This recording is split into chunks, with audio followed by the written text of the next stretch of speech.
الحمد لله نحمده ونستعينه ونستغفره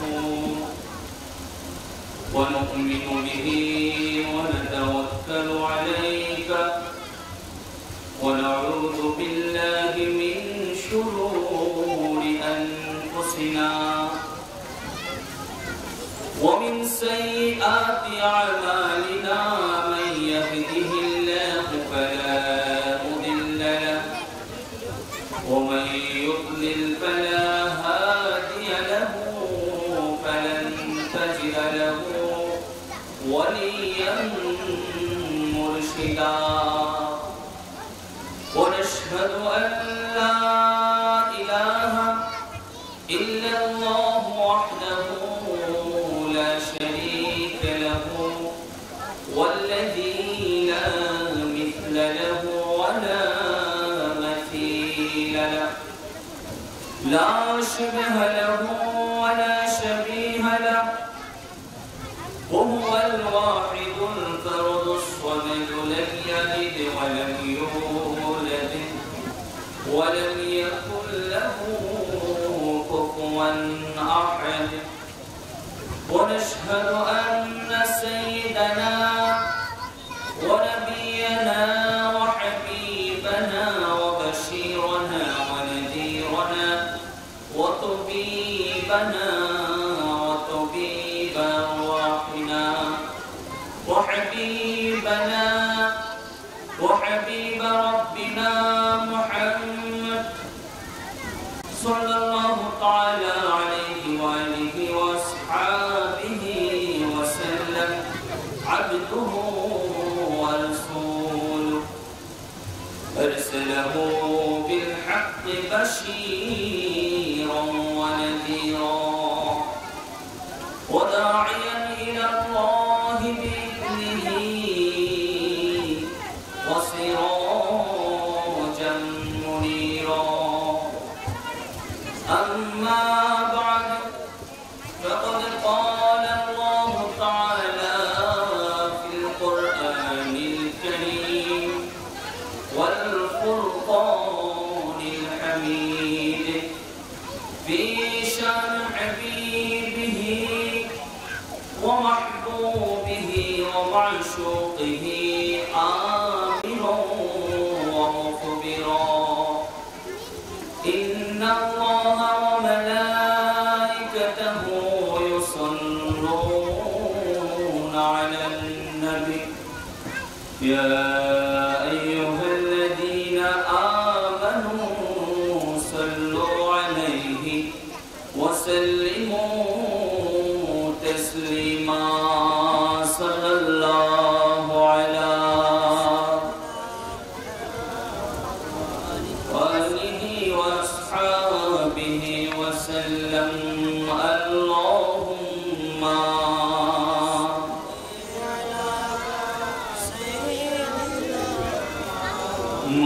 مولانا محمد وعلى آل سيدنا مولانا محمد পশু পাখি ডেকে বলে আজকে মোদের খুশির দিন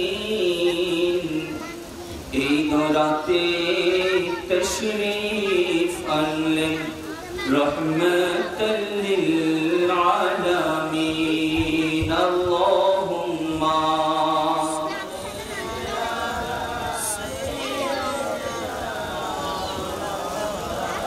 محمد وعلى آل سيدنا দীপানিশি কান্দের মন আর দিও না যন্ত্রণা ধনী যদি হইতাম ধনী যাইতাম সোনার মদিনা আল্লাহুম্মা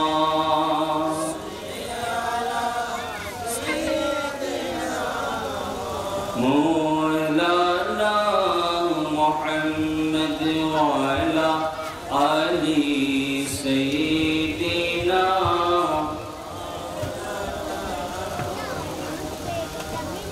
ما شاء الله العزيز আল্লাহ রাব্বুল ইজ্জত দয়া করেছেন, মেহেরবানি করেছেন।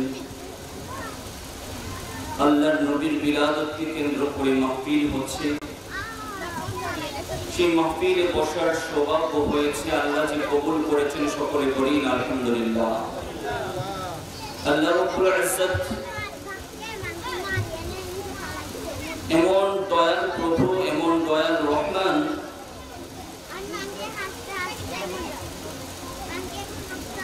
ভালো কাজ যদিও বা চোখের সামনে দিয়ে সংগঠিত হয়ে যায়, যতক্ষণ না আল্লাহ রাব্বুল ইজ্জত সেই ভালো কাজের জন্য আপনাকে আমাকে কবুল করবেন না, ততক্ষণ পর্যন্ত আমরা সেই ভালো কাজে শরীক শামিল হতে পারবো না। আল্লাহ যেন আমাদের সকলকে ভালো কাজে শরীক শামিল হওয়ার তৌফিক নসিব করেন, সকলে বলি না আমিন। একটু আওয়াজ করে বলি না আমিন।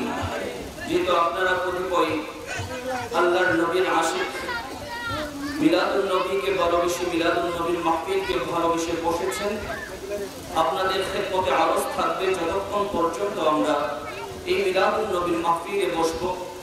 আল্লাহ রাব্বুল ইজ্জত যেন আমাদেরকে দয়া করেন, এই মিলাদুন নবীর মাহফিলকে যেন রৌনক করতে পারি, সৌন্দর্য মণ্ডিত করতে পারি। আল্লাহ যেন আমাদের সকলকে দয়া করেন, সকলে বলি না আমিন। একটু আওয়াজ করে বলি না আমিন।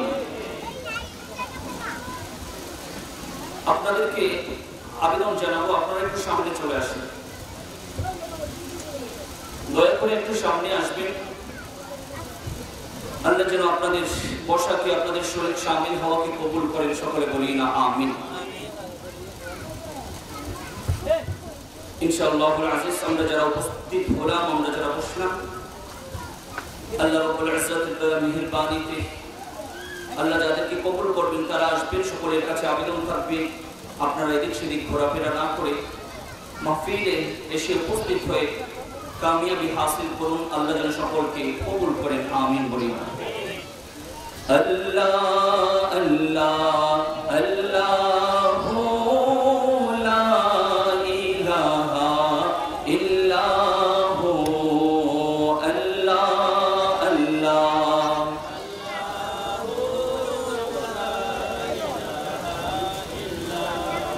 আল্লাহ আল্লাহ আল্লাহু লা ইলাহা ইল্লাহু আল্লাহ আল্লাহ মুহাব্বত নিয়ে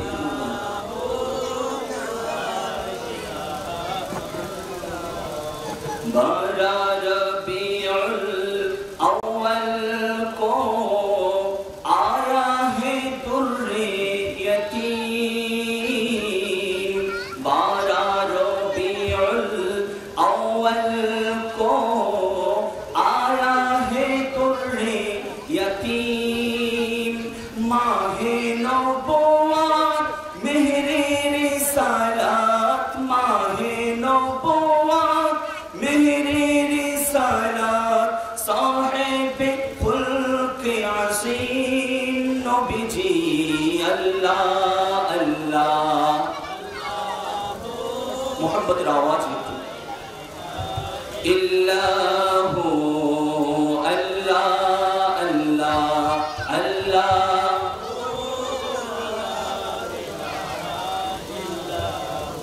आमीना बीवी के गुलशन में आई है ताज़ा बहार, आमीना बीवी के गुलशन में आई है अल्लाह।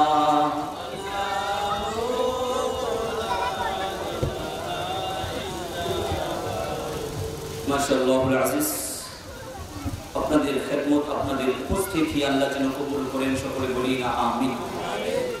আপনাদের খেদমতে আরজ থাকবে ইনশাআল্লাহুল আজিজ যতক্ষণ পর্যন্ত আমরা বসবো। কতিপয় যারা আসলাম আমরা যেন একটু উলামায়ে কিরামদেরকে সাপোর্ট করি। ইনশাআল্লাহ আপনাদের সাপোর্ট পাবো তো?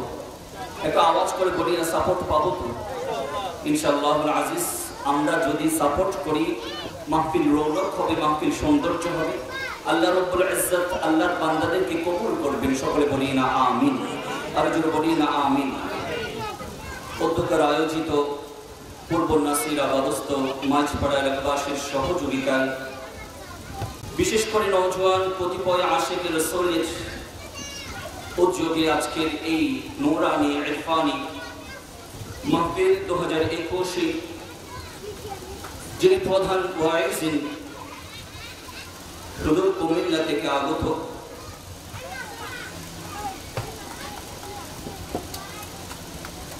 কুমিল্লা মেডিকেল কলেজ কারপাড়া জামে মসজিদের সম্মানিত খতিব হযরতুল আল্লামা জনাব মাওলানা মুহাম্মদ গাজী সুলাইমান আল কাদরি মুনতাজিল্লাহুল আলী আজকের এই নূরানি ইরফানি মাহফিলে আমন্ত্রিত হয়েছে হামজারবাগ জুলমান শাহ রহমাতুল্লাহি আলাইহি এর জামে মসজিদ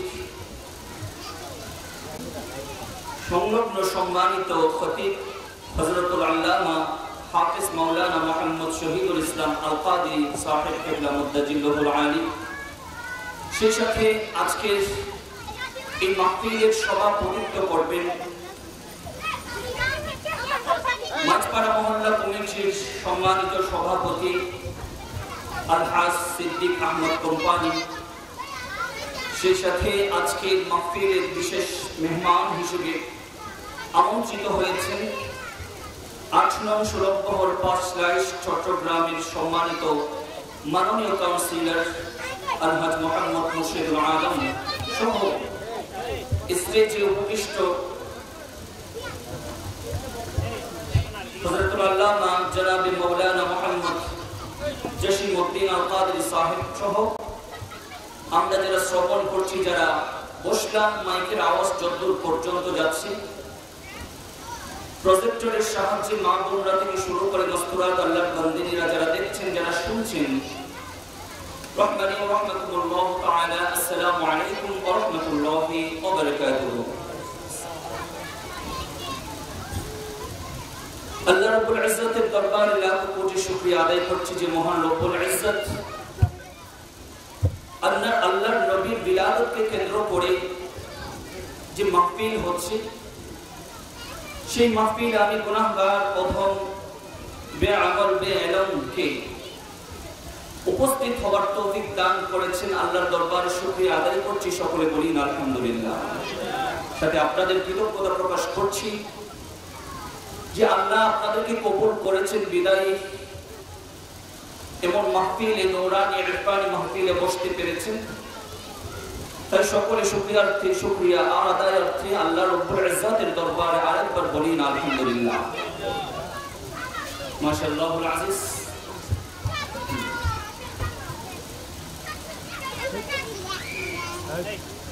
আমাদের মাঝে উপস্থিত হয়েছেন মাওলানা হযরতুল আল্লামা মুহাম্মদ আব্দুস সত্তার আল কাদরি সাহেব কিবলা মুনতাজিল্লাহুল আলী। আল্লাহ রাব্বুল ইজ্জত যেন যারা যারা উপস্থিত হচ্ছে, যারা যারা হব, যারা আসবো, সকলকে যেন কবুল করেন আমিন বলি। একটু আওয়াজ করে বলতে হবে, আমাকে সাপোর্ট করতে হবে যতক্ষণ বসবেন। আজকের এই মাহফিলটা কার মাহফিল? একটু আওয়াজ করে বলি না, কার মাহফিল? আল্লাহর রাসূলের মাহফিল, অর্থাৎ আল্লাহর নবীর মাহফিল। সেই মাহফিলে বসলাম, সওয়াব আছে কিনা? একটু আওয়াজ করে বলবেন, সওয়াব আছে কিনা? আপনি আমি সকলে যদি একটু অনুধাবন করি, ইসলামের ইতিহাস যদি রিসার্চ করি, পর্যবেক্ষণ করি, তাহলে দেখতে পাই ইসলামের ক্ষেত্রে ক্ষেত্রে মুসলমানদের সংখ্যা খুবই কম ছিল। সুবহানাল্লাহ। আমরা যদি নোট করি, ইসলামের প্রথম যুদ্ধ বদর যুদ্ধ, সেই যুদ্ধের মধ্যে মুসলমানদের সংখ্যা ছিল খুবই নগণ্য। সুবহানাল্লাহ। কাফেরদের তুলনায় মুসলমানদের সংখ্যা ছিল খুবই নগণ্য, কিন্তু আল্লাহর রহম মুসলমানদের উপর ছিল, ঠিক কিনা? একটু আওয়াজ করে বলি না, ঠিক কিনা? তেমনি ভাবে আজকে যদিও বা আমরা কতিপয় আল্লাহর বান্দা যাদেরকে কবুল করেছেন, তারা বসলাম আল্লাহর মাহফিলে, আল্লাহর নবীর মাহফিলে, আল্লাহর রহম আমাদের উপর আছে কিনা? একটু আওয়াজ করে বলবেন, আছে কিনা? ইনশাআল্লাহ আজিজ। যতক্ষণ পর্যন্ত থাকবো আপনাদের পক্ষ থেকে সাপোর্ট তো আশা করছি, সেই সাথে মাহফিল পরিচালনা কমিটির পক্ষ থেকে যে বিষয়টা আমি আমার ক্ষুদ্র জ্ঞানের অধিকারীকে দেওয়া হয়েছে, সেটা হচ্ছে বায়াতকে ইসলামী সমাজ প্রতিষ্ঠায় বায়াতের গুরুত্ব, বায়াত কত প্রকার, বায়াতের সাথে ঈদে মিলাদুন নবীর সম্পর্ক কোরআন হাদিসের আলোকে বর্ণনা করতে বলা হয়েছে। আল্লাহ রাব্বুল ইজ্জত যদি তৌফিক দান করেন, শুধুমাত্র যে সাবজেক্ট নির্ধারিত করা হয়েছে সেই সাবজেক্টের আলোকে আলোচনা করার চেষ্টা করব। আল্লাহ যেন তৌফিক দান করেন, সকলে বলি না আমিন, আর জোরে বলি না আমিন। এই যে সাবজেক্টটা দেওয়া হয়েছে বায়াত সম্পর্কে, আপনারা শুনতে চান কিনা? আপনারা শুনতে চান কিনা? একটু আওয়াজ করে বলি না। খুবই গুরুত্বপূর্ণ, ইম্পর্টেন্ট একটা বিষয়, মানুষের জীবনে খুবই দরকার আছে। আপনাদের খেদমতে আরজ রাখতে চাই, একটু অ্যাটেনশন প্লিজ। যে বায়াত সম্পর্কে আলোচনা করার জন্য আমাকে বলা হচ্ছে, আমাকে নির্ধারিত বিষয় দেওয়া হয়েছে, সেই বায়াতের আগে আপনাদের খেদমতে আরজ করতে চাই, একজন স্টুডেন্ট সে যে কোনো ক্লাসের হতে পারে, একজন স্টুডেন্ট সে যে কোনো ক্লাসের হতে পারে। সেই স্টুডেন্টের জন্য যে ক্লাসে সে ভর্তি হয়েছে, এডমিশন করেছে, এডমিটেড হয়েছে, সেই ক্লাসের জন্য তার নির্ধারিত বই রয়েছে কিনা, তার নির্ধারিত বই, পাঠ্য বই রয়েছে। এতটা সত্ত্বেও, পাঠ্য বই থাকা সত্ত্বেও তার জন্য আবার গাইড রয়েছে, ঠিক কিনা? মনে করেন পাঠ্য বইয়ের মধ্যে ইংরেজি থাকতে পারে, বাংলা থাকতে পারে, গণিত থাকতে পারে, অনেক ধরনের পাঠ্য বই আমাদের স্টুডেন্টের কাছে থাকতে পারে। সেই পাঠ্য বইয়ের আলোকে আবার কিন্তু আপনি দোকানে গেলে সেই পাঠ্য বইয়ের আলোকে গাইড পাবেন, ঠিক কিনা? অর্থাৎ পাঠ্য বই আছে, এই পাঠ্য বইয়ের আলোকে আবার গাইডও বের হয়েছে, ঠিক কিনা? গাইড বের হয়েছে। একদা সত্ত্বেও একজন স্টুডেন্টকে আমরা দেখি যে কোচিং সেন্টার কোথায় রয়েছে, কোথায় শিক্ষক রয়েছে, কোন শিক্ষক কোন সাবজেক্ট পড়াচ্ছেন, এগুলো তাগাদা করতে, এগুলো খুঁজতে আমরা স্টুডেন্টদেরকে দেখি। সুবহানাল্লাহ। এই বিষয়টা দেখে বোঝা যায় যে আপনার পাঠ্য বই আছে, আপনার গাইড আছে, একদা সত্ত্বেও আপনি চমৎকারভাবে, নিপুণভাবে সেই বিষয়গুলো বুঝতে পারেন না বিধায় আপনি শিক্ষকের ধারস্থ হতে হচ্ছে, ঠিক কিনা? হুজুরের ধারস্থ হতে হচ্ছে, কারণ পাঠ্য বই থাকা সত্ত্বেও গাইড দিয়েছে সহযোগী, অর্থাৎ সহযোগী একটা বই দিয়েছে, যেখান থেকে আমরা এই বিষয়গুলোকে সম্পূর্ণরূপে আয়ত্ত করতে পারবো। এতটা সত্ত্বেও আমরা শিক্ষকের ধারস্থ হচ্ছি, ঠিক কিনা? তাহলে বোঝা চলে, গাইড থাকলেও, পাঠ্য বই থাকলেও যেভাবে আমরা বিষয়গুলো শিক্ষকের দ্বারস্থ হওয়া ছাড়া বুঝি না, ঠিক তেমনি ভাবে আমাদের জীবনকে পরিচালনা করার জন্য আল্লাহ রাব্বুল ইজ্জত কোরআন দিয়েছেন কিনা? একটু আওয়াজ করে বলবেন, কোরআন দিয়েছেন কিনা? কোরআন দিয়েছেন, আল্লাহর নবী হাদিসে মুবারক এনেছেন। একদা সত্ত্বেও আমরা এগুলো বুঝি না বিধায় আলেমের দ্বারস্থ হচ্ছে, ঠিক কিনা? আজকে যদি আমরা বুঝতাম তাহলে আমরা এই স্টেজে উঠতাম কিনা? আমরা যারা নিচে বসে আছি, আমরা যদি কোরআন হাদিসের জ্ঞান যদি আমাদের থাকতো তাহলে আমরা এই স্টেজে বসতাম, আর যাদের থাকবে না তারা নিচে বসতাম। আমার যদি না থাকতো আমি নিচে বসতাম, ঠিক কিনা? বোঝাতে চাচ্ছি, যতক্ষণ পর্যন্ত আপনি কোরআন থাকা সত্ত্বেও কোরআন পড়তে পারছেন না, কোরআনের মর্মার্থ বোঝার জন্য হাদিস থাকা সত্ত্বেও কোরআনকে বুঝতে পারছেন না, একজন আলেম ছাড়া ঠিক তেমনি ভাবে আপনি সুপথে পরিচালিত হওয়ার জন্য আপনার গাইডলাইনের দরকার আছে, ঠিক কিনা? একটু আওয়াজ করে বলবেন, ঠিক কিনা? বাবা মারা সন্তানদেরকে গাইড করে, ভালো পথ কোনটা, খারাপ পথ কোনটা সেটা ক্লিয়ার করে দেয়, যাতে সন্তানরা ভালো হয়, ঠিক কিনা? সন্তানরা ভালো পথে চলে, গাইডলাইন বাবারা দিচ্ছে, মারা দিচ্ছে, সন্তানরা যেন ভালো হয়ে সুপ্রতিষ্ঠিত হয়, সেই কারণে বাবা মারা গাইডলাইন দিচ্ছে, ঠিক কিনা?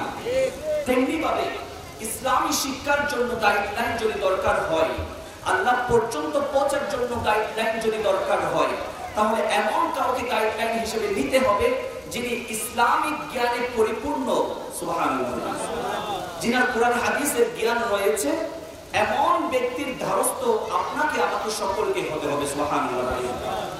এই বিষয়টা বললাম কারণ আজকে যে বিষয়টা আমাকে দেওয়া হলো বায়আত অর্থাৎ শপথ করা, বায়আত করা, একজনের হাতে হাত রেখে শপথ করা।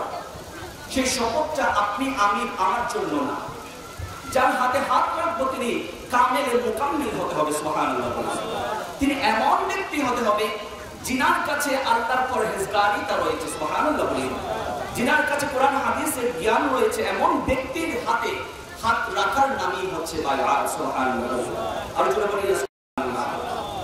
আসুন, আমাকে বলেছেন বায়াতের সংজ্ঞায়িত করার জন্য, ডেফিনেশন করার জন্য আমি আপনাদের খেদমতে আরো থাকবে যারা বসলাম এখানে বসলাম মাহফিল শ্রবণ করে, হুজুরদের জবানে পাক থেকে আলোচনা শ্রবণ করে আমল করার জন্য, ঠিক কিনা? এখানে আমরা বসলাম মাহফিল থেকে কিছু পাওয়ার জন্য, ঠিক কিনা? সাথে তাবারুকের ব্যবস্থাও রয়েছে, ঠিক কিনা? আল্লাহ যেন সকলকে কবুল করেন। উচ্চ আওয়াজে বলি না আমিন, আর জোরে বলি না আমিন। আসুন, বায়আত কাকে বলে? বায়আত শব্দের অর্থ কি? আমরা যদি বায়আত শব্দের শাব্দিক মিনিং এর দিকে তাকাই তাহলে বুঝতে পারি বায়আত হচ্ছে এমন বিষয়, টু অ্যাকনলেজ সেভারি, অর্থাৎ এমন একটা জ্ঞান যে জ্ঞানটা আপনাকে ডিস্টেন্স করে দিবে, সুবহানাল্লাহ। আপনি যে অবস্থায় রয়েছেন, যখন আপনি বায়আত গ্রহণ করবেন তখন আপনার অবস্থাটা পরিবর্তন হয়ে যাবে, সুবহানাল্লাহ বলবেন। আরেক জায়গায় বলা হচ্ছে এগ্রিমেন্ট, বিজনেস ডিল, অর্থাৎ আপনি এগ্রিমেন্ট করেছেন, চুক্তি করেছেন, ব্যবসায়িক লেনদেনের চুক্তি করেছেন, সুবহানাল্লাহ। অন্য জায়গায় বলা হচ্ছে কমার্শিয়াল ট্রানজাকশন, অর্থাৎ বাণিজ্যিকভাবে আপনি কারোর সাথে চুক্তিবদ্ধ হলেন, সুবহানাল্লাহ। এই বিষয়গুলো হচ্ছে শাব্দিক অর্থ বা শাব্দিক মিনিং বায়আতের। যদি আমরা ইসলামী পরিভাষায় বায়আত কাকে বলি এটা যদি জানতে চাই তাহলে দেখতে হবে ইসলামী পরিভাষায় বায়আত কাকে বলে। বায়আত হচ্ছে এমন একটা শব্দ যেটা আরবি শব্দ বায়আউন থেকে এসেছে, সুবহানাল্লাহ। যে শব্দের অর্থ হচ্ছে ক্রয় বিক্রয় করা, একজনের কাছে আরেকজন একেবারে নিঃস্ব হয়ে যাওয়া, সুবহানাল্লাহ। একজনের কাছে আরেকজনকে উৎসর্গিত করে দেওয়া, সুবহানাল্লাহ। একটু আওয়াজ করবেন, একটু সহযোগিতা আপনাদের মধ্যে আওয়াজটা একটু সহযোগিতা করবেন। তাহলে বায়আত অর্থ কি বলেছি? একজন আরেকজনকে উৎসর্গ করে দেওয়া। বায়আত অর্থ কি বলেছি? যে আমরা মাহফিলে বসলাম, তাহলে যদি কিছু শিখে যেতে না পারে তাহলে বসাটা ব্যর্থ হবে, সময়টা দেওয়া ব্যর্থ হবে। তাই আপনাদের ক্ষেত্রে আওয়াজ থাকবে, যতক্ষণ বসবো, আলোচনা যতক্ষণ শুনবো, একটু মনোযোগ সহকারে শুনবো, কি বলছি, কি বলছেন, এগুলো একটু অনুধাবন করার চেষ্টা করবো। সকলে বলি না আমিন। তাহলে বায়আত অর্থ হচ্ছে ক্রয় বিক্রয় করা, নিজেকে আরেকজনের প্রতি উৎসর্গ করা, সুবহানাল্লাহ। এটা হচ্ছে বায়আতের শাব্দিক অর্থ। ইসলামিক পরিভাষায় বায়আত বলা হচ্ছে উপযুক্ত পথ প্রদর্শনকারীর দস্তে হাত রেখে, উপযুক্ত পথ প্রদর্শনকারীর দস্তে হাত রেখে সৎ পথে পরিচালিত হওয়ার দৃঢ় সংকল্প করাকে এবং আল্লাহর রাস্তায় পরিচালিত হওয়ার দৃঢ় সংকল্প করাকে বায়আত বলা হয়, সুবহানাল্লাহ। তাহলে বোঝা গেল যে যে ব্যক্তির হাতে আমি নিজেকে সুপর্দ করব, নিজের জীবনকে সুপর্দ করে দিব, নিজের আমলকে সুপর্দ করে দিব, সেই ব্যক্তি উপযুক্ত হতে হবে, ঠিক কিনা? কামেল হতে হবে, পরিপূর্ণ ঈমানদার হতে হবে। ঠিক যে মুহূর্তে পরিপূর্ণ ঈমানদার তিনি হয়েছেন, আমি তার কাছে সুপর্দ করলাম, তিনি আমাকে শপথ করালেন যেন আল্লাহর রাস্তায় বাকি জিন্দেগিটা কাটিয়ে দিই, সুবহানাল্লাহ। এখন বলতে পারেন যে আমরা তো আল্লাহর রাস্তায় জিন্দেগি কাটাচ্ছি গাইডলাইন ছাড়া, অর্থাৎ আমরা তো নামাজ পড়ছি, ইবাদত করছি গাইডলাইন ছাড়া, অর্থাৎ বায়আত গ্রহণ না করে আমরা তো সবকিছু করে যাচ্ছি। তাহলে বায়আতের প্রয়োজন কি? বায়আতের প্রয়োজন বোঝানোর জন্য আপনাদের খেদমতে আরজ থাকবে ইমাম আবু হানিফা রাহমাতুল্লাহি আলাইহি, যিনি মাযহাবের একজন ইমাম ছিলেন, সুবহানাল্লাহ। আমরা সকলে জানি তাহলে তিনি কত বড় জ্ঞানের অধিকারী ছিলেন, ঠিক কিনা? জ্ঞানের অধিকারী ছিলেন, রিচার্জ করতেন, আল্লাহর হাদিসে মুবারকা রিচার্জ করে মাসআলা বের করতেন, সুবহানাল্লাহ। এমন একজন ব্যক্তিত্ব বলছেন এমন একজন ব্যক্তিত্ব, এমন একজন পার্সোনালিটি, তিনি অভিমত করছেন, তিনি মন্তব্য করছেন, আমি যদি আওলাদে রাসূল জাফর সাদিক রাহমাতুল্লাহ আলাইহির হাতে বায়াত গ্রহণ না করতাম তাহলে আমি ইমাম আবু হানিফা ধ্বংস হয়ে যেতাম। সুবহানাল্লাহ, একটু আওয়াজ করে বলি সুবহানাল্লাহ। আচ্ছা, যেখানে ইমাম আবু হানিফা, যিনি কোরআন হাদিস নিয়ে চর্চা করেছিলেন, ইসলামিক বিষয় নিয়ে রিসার্চ করেন, এমন একজন ব্যক্তিত্ব, ইসলামিক স্কলার, ইসলামিক পার্সোনালিটি, তিনি যদি বলেন যে আমি ধ্বংস হয়ে যেতাম, আমি হালাক হয়ে যেতাম যদি আওলাদে রাসূল ইমাম জাফর সাদিক রাদিয়াল্লাহু তাআলা আনহুর হাতে বায়াত গ্রহণ না করতেন, সুবহানাল্লাহ, তাহলে তিনি যদি এমন বলতে পারেন তাহলে আমরা কোথায় যাব বলেন? নিজের কাছে একটু প্রশ্নটা রাখি, আমরা এত বড় কি হয়ে গেছি, কি বুঝি, কোরআন হাদিসের কি বুঝি? তাই গাইডলাইনের দরকার আছে কিনা? ইনশাআল্লাহ কোরআন হাদিস দিয়ে বুঝিয়ে যাব যে গাইডলাইনের দরকার আছে। আল্লাহ যেন বুঝার তৌফিক দান করেন, আমিন বলি। আর যদি বলি না আমিন। আরেক জায়গায় বলা হচ্ছে যে বায়াত এমন একটা বিষয় যে আমার যে আমিত্ব রয়েছে, আমার যে অহংকার রয়েছে, আমার যে অহংকার, তাকাব্বুরি, যত রকমের ভাব আছে, রাসূলের কাছে গিয়ে আল্লাহর রাস্তায় সম্পূর্ণভাবে উৎসর্গ করে দেওয়ার নামই হচ্ছে বায়াত। সুবহানাল্লাহ। অর্থাৎ যত রকমের অহংকার, আমিত্ব, হিংসা, বিদ্বেষ যা যা রয়েছে সবকিছুকে ফেলে দিয়ে আল্লাহর রাসূলের হাতে হাত মোবারকে হাত রেখে বায়াত গ্রহণ করার নামই হচ্ছে বায়াত। সুবহানাল্লাহ। আল্লাহ যেন সকলকে বোঝার তৌফিক দান করেন, উচ্চ আওয়াজে বলি না আমিন। তাহলে বুঝতে পারলাম বায়াতের পরিভাষা, অর্থাৎ বায়াত কাকে বলে। কামিল মোকাম্মিল, অর্থাৎ পরিপূর্ণ একজন ব্যক্তি হবে যিনি কোরআন হাদিস নিয়ে আলোচনা করেন, কোরআন হাদিস নিয়ে রিসার্চ করেন, কোরআন হাদিস বুঝেন, এমন ব্যক্তির হাতে বায়াত গ্রহণ করা, শপথ করা, এটাই হচ্ছে বায়াত। আল্লাহ যেন বুঝার তৌফিক দান করেন, উচ্চ আওয়াজে বলি না আমিন। আর জোরে বলি না আমিন। যেমন আমরা বলি ওলিকুল শিরোমণি হযরত আব্দুল কাদের জিলানী রাদিয়াল্লাহু তাআলা, তিনি ওলিকুল শিরোমণি, তিনাকে শয়তান ধোঁকা দিতে পারেননি। এমন একজন ওয়ালি হওয়া সত্ত্বেও তিনি বলছেন, আমিও যদি আমি যে এলম অর্জন করেছি, আমার অ্যাক্সিডেন্ট হওয়ার সম্ভাবনা ছিল বিদায় আমিও কারো হাতে গিয়ে বায়াত গ্রহণ করেছি। সুবহানাল্লাহ। দেখেন, ওলিকুল শিরোমণি, ওলিকুল সম্রাট আব্দুল কাদের জিলানী রাদিয়াল্লাহু তাআলা, তিনারও পীর ছিলেন, অর্থাৎ তিনারও মুর্শিদ ছিলেন। সুবহানাল্লাহ। তিনারও গাইডলাইন ছিলেন, তিনার কাছেও আবার বায়াত গ্রহণ করেছেন, আমরা তিনার মুরিদ। সুবহানাল্লাহ। আব্দুল কাদের বলছেন, আব্দুল কাদের জিলানী রাদিয়াল্লাহু তাআলা বলছেন, যে কোনো ব্যক্তি আমার হাতে হাত রাখতে পারেনি, অর্থাৎ আমার জামানায় আসেনি, তারপরে আমার পরের জামানায় এসেছে, যদি আমি আব্দুল কাদের জিলানী রাদিয়াল্লাহু তাআলা কে স্মরণ করে, মহব্বত করে, আমার গাউসিয়া শরীফের মধ্যে বসে আমি তাকে মুরিদ বানিয়ে দিলাম। সুবহানাল্লাহ। তাকবীর, আল্লাহু আকবার, ইয়া রাসূলুল্লাহ, ইয়া রাসূলুল্লাহ, মদিনা জিন্দাবাদ, আহলে সুন্নাত ওয়াল জামাত জিন্দাবাদ, পুত্র জসঈদ মিলাদুন নবী জিন্দাবাদ, আহলে সুন্নাত জিন্দাবাদ। মাশাআল্লাহুল আজিজ। তাহলে বোঝা গেল যে কতিপয় মুহাক্কিক উলামায়ে কিরাম যারা গ্রহণযোগ্যতা পেয়েছে ইসলামের মধ্যে, এমন এমন আল্লাহর ওয়ালিরা পর্যন্ত বলছেন, আমি আমার ইলমকে ধ্বংস হয়ে যেত বা আমি অ্যাক্সিডেন্ট করতাম, আমি যে ইলম অর্জন করেছি এই ইলম নিয়ে যদি আমি সামনের দিকে যাই অ্যাক্সিডেন্ট করতাম যদি আমার গাইডলাইন না থাকতো। সুবহানাল্লাহ। তাহলে গাইডলাইনের প্রয়োজন আছে কিনা? ইনশাআল্লাহ কোরআন হাদিসের আলোচনা যখন আসবে তখন আরো একটু ক্লিয়ার হয়ে যাবে। সুবহানাল্লাহ।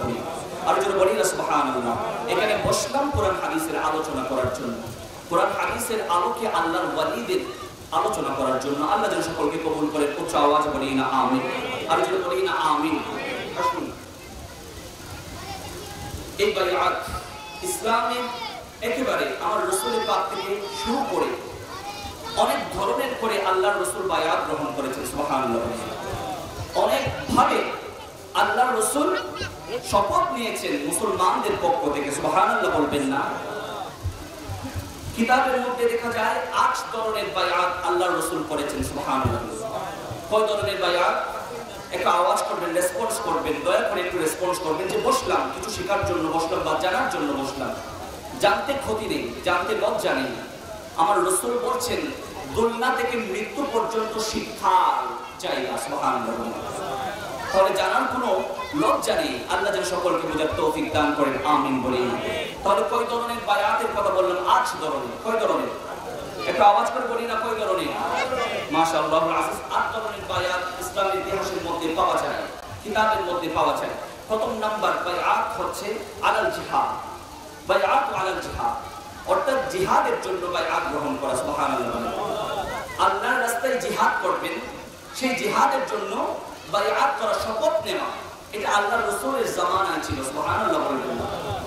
এক নাম্বার বায়াত, আল্লাহর নবী যখন আল্লাহর রাস্তায় জিহাদ করতে যেতেন, সাহাবীদেরকে যখন সঙ্গে নিয়ে যেতেন, তখন সাহাবীদের হাত আমার রাসূলের হাতে রেখে শপথ করাতেন। সুবহানাল্লাহ। ইসলামের ইতিহাসের মধ্যে আমরা দেখতে পাই আল্লাহর নবী গোটা জিন্দেগি ভর, আল্লাহর নবীর জীবনী যদি আলোচনা করি তাহলে দেখা যায় এই বায়াত সম্পর্কে আল্লাহর রাসূল 8 বার 8টি জায়গায় 8 বার করে বায়াত গ্রহণ করেছেন। সুবহানাল্লাহ, আর যদি বলি না সুবহানাল্লাহ। এক নাম্বার বায়াত, সেই বায়াত হচ্ছে আল্লাহর রাস্তায় জিহাদ করার জন্য শপথ। 2 নাম্বার বায়াত, সেই বায়াত হলো এক স্থান থেকে অন্য স্থানে হিজরত করার জন্য বায়াত। সুবহানাল্লাহ বলেন। আমার রাসূলের পাকের জামানায় এই বায়াত গুলো ছিল, এখন দরকার নেই, ঠিক কিনা? এখন দরকার আছে, হিজরত করার দরকার আছে। এখন ইসলাম তো প্রতিষ্ঠিত হয়ে আমাদের কাছে এসেছে, আমরা সবকিছু রেডিমেড পেয়েছি। সুবহানাল্লাহ বলেন। যারা কষ্ট করার তারা কষ্ট করে আমাদেরকে রেডিমেড একটা ইসলাম দিয়ে দিয়েছেন, এখন শুধুমাত্র সেটা বাস্তবায়ন করার জন্য আমাদেরকে রাখা হয়েছে। সুবহানাল্লাহ বলবেন। সেই বাস্তবায়ন করার ক্ষেত্রেও আমাদের গাফিলতি, ঠিক কিনা? আমরা 5 ওয়াক্ত নামাজ সময় মতো আদায় করতে পারি না, ঠিক কিনা? একটু আওয়াজ করে বলি না, ঠিক কিনা? আল্লাহ যেন আমাদেরকে বোঝার তৌফিক নসিব করেন। উচ্চ আওয়াজ বলি না আমিন, আর জোরে বলি না আমিন। তাহলে বলতে চাচ্ছিলাম, এক নাম্বার বায়াত হচ্ছে বায়াত আলাল জিহাদ, অর্থাৎ আল্লাহর রাস্তায় জিহাদ করার জন্য আল্লাহর রাসূল শপথ নিতেন। সুবহানাল্লাহ। এখন কি জিহাদ করার প্রয়োজন আছে? এখন যে জিহাদটা করার প্রয়োজন আছে সেই জিহাদটা হচ্ছে মনের সাথে, নফসের সাথে জিহাদ করা। সুবহানাল্লাহ। এই জিহাদ করার প্রয়োজনীয়তা এখন একেবারে গুরুত্বপূর্ণভাবে আমাদেরকে ধরা দিয়েছে। আল্লাহ যেন সকলকে বোঝার তৌফিক নসিব করেন, আমিন বলি। আর জোরে বলি না আমিন। 2 নাম্বার বায়াত হচ্ছে শপথ গ্রহণ করা হিজরত করার জন্য। মাঠে যারা আছি আল্লাহ যেন সকলকে কবুল করেন, আমিন বলি। এবং পর্দার অন্তরালে মা বোনেরা যারা শুনছেন সকলকে যেন আল্লাহ কবুল করেন, উচ্চ আওয়াজে বলি না আমিন। এখন পর্যন্ত আপনাদের কাছে আবেদন, সময়টা কাটাচ্ছেন, দয়া করে মেহেরবানি করে আল্লাহর নবীর মাহফিলে এসে যান, ফায়দা আছে, উপকার আছে। আল্লাহ যেন সকলকে বোঝার তৌফিক নসিব করেন, উচ্চ আওয়াজে বলি না আমিন, আর জোরে বলি না আমিন। আসুন আমরা আবার আলোচনায় যাই। তাহলে বলা চলে, 1 নাম্বার হচ্ছে বায়াত আলাল জিহাদ, 2 নাম্বার হচ্ছে বায়াত আলাল হিজরত, অর্থাৎ এক স্থান থেকে অন্য স্থানে হিজরত করা। এটা ইসলামের প্রথম যুগে ছিল, এখন দরকার নেই। এখন কি দরকার আছে? ইসলামের জন্য কি কেউ হিজরত করছি? আমরা করছি না, এবং দরকার নেই। যেগুলো আগে আমার নবীর জামানায় ছিল, আমার নবী নিজের মাতৃভূমিকে ছেড়ে মদিনাতুল মুনাওয়ারায় গিয়েছিলেন, ঠিক কিনা? আমার নবী নয়, অসংখ্য অগণিত সাহাবা নিজের মাতৃভূমিকে ত্যাগ দিয়ে রাসূলের সাথে মদিনায় চলে গেলেন। সুবহানাল্লাহ। আল্লাহ যেন সকলকে বোঝার তৌফিক নসিব করেন, উচ্চ আওয়াজে বলি না আমিন। তাহলে বলতে চাচ্ছিলাম, 1 নাম্বার বায়াত আলাল জিহাদ, 2 নাম্বার বায়াত হচ্ছে বায়াত আলাল হিজরত, 3 নাম্বার বায়াত হচ্ছে আলাল ইলতিজামি আরকানিল ইসলাম। ইসলামের যে রুকুন ছিল সেই রুকুনের প্রতিশ্রুতি, অর্থাৎ সেই রুকুনকে ধারণ করার, সেই রুকুনকে বাস্তবায়ন করার প্রতিশ্রুতি নেওয়া। সুবহানাল্লাহ। এইরকম একটা বায়াত আমার রাসূল করেছেন। সুবহানাল্লাহ বলবেন না? তাহলে ইসলামের নীতি নির্ধারণ যেগুলো হয়েছে, বিধিবিধান যেগুলো আছে, সেগুলোর প্রতি ধাবিত হওয়ার জন্য আল্লাহর রাসূলের কাছে বায়াত গ্রহণ করা। সুবহানাল্লাহ। এখন দরকার আছে কিনা একটু বলি। ইসলামের বিধিবিধান পালন করার জন্য শপথ করার দরকার আছে কিনা? তাহলে বোঝা চলে আমার নবী যে বায়াতগুলো গ্রহণ করেছেন সেই বায়াত থেকে 3 নাম্বার বায়াত হচ্ছে বায়াত আলাল ইলতিজাম আরকানিল ইসলাম।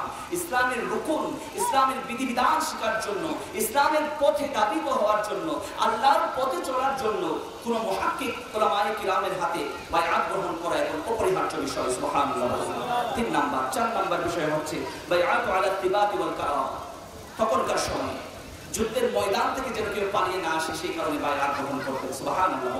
এটা দরকার নেই, কারণ এখন যুদ্ধ আমরা করছি না, এখন রেডিমেড ইসলাম আমরা পেয়েছি, শুধুমাত্র বাস্তবায়ন করার দরকার আছে। সুবহানাল্লাহ। আর যদি বলি না সুবহানাল্লাহ।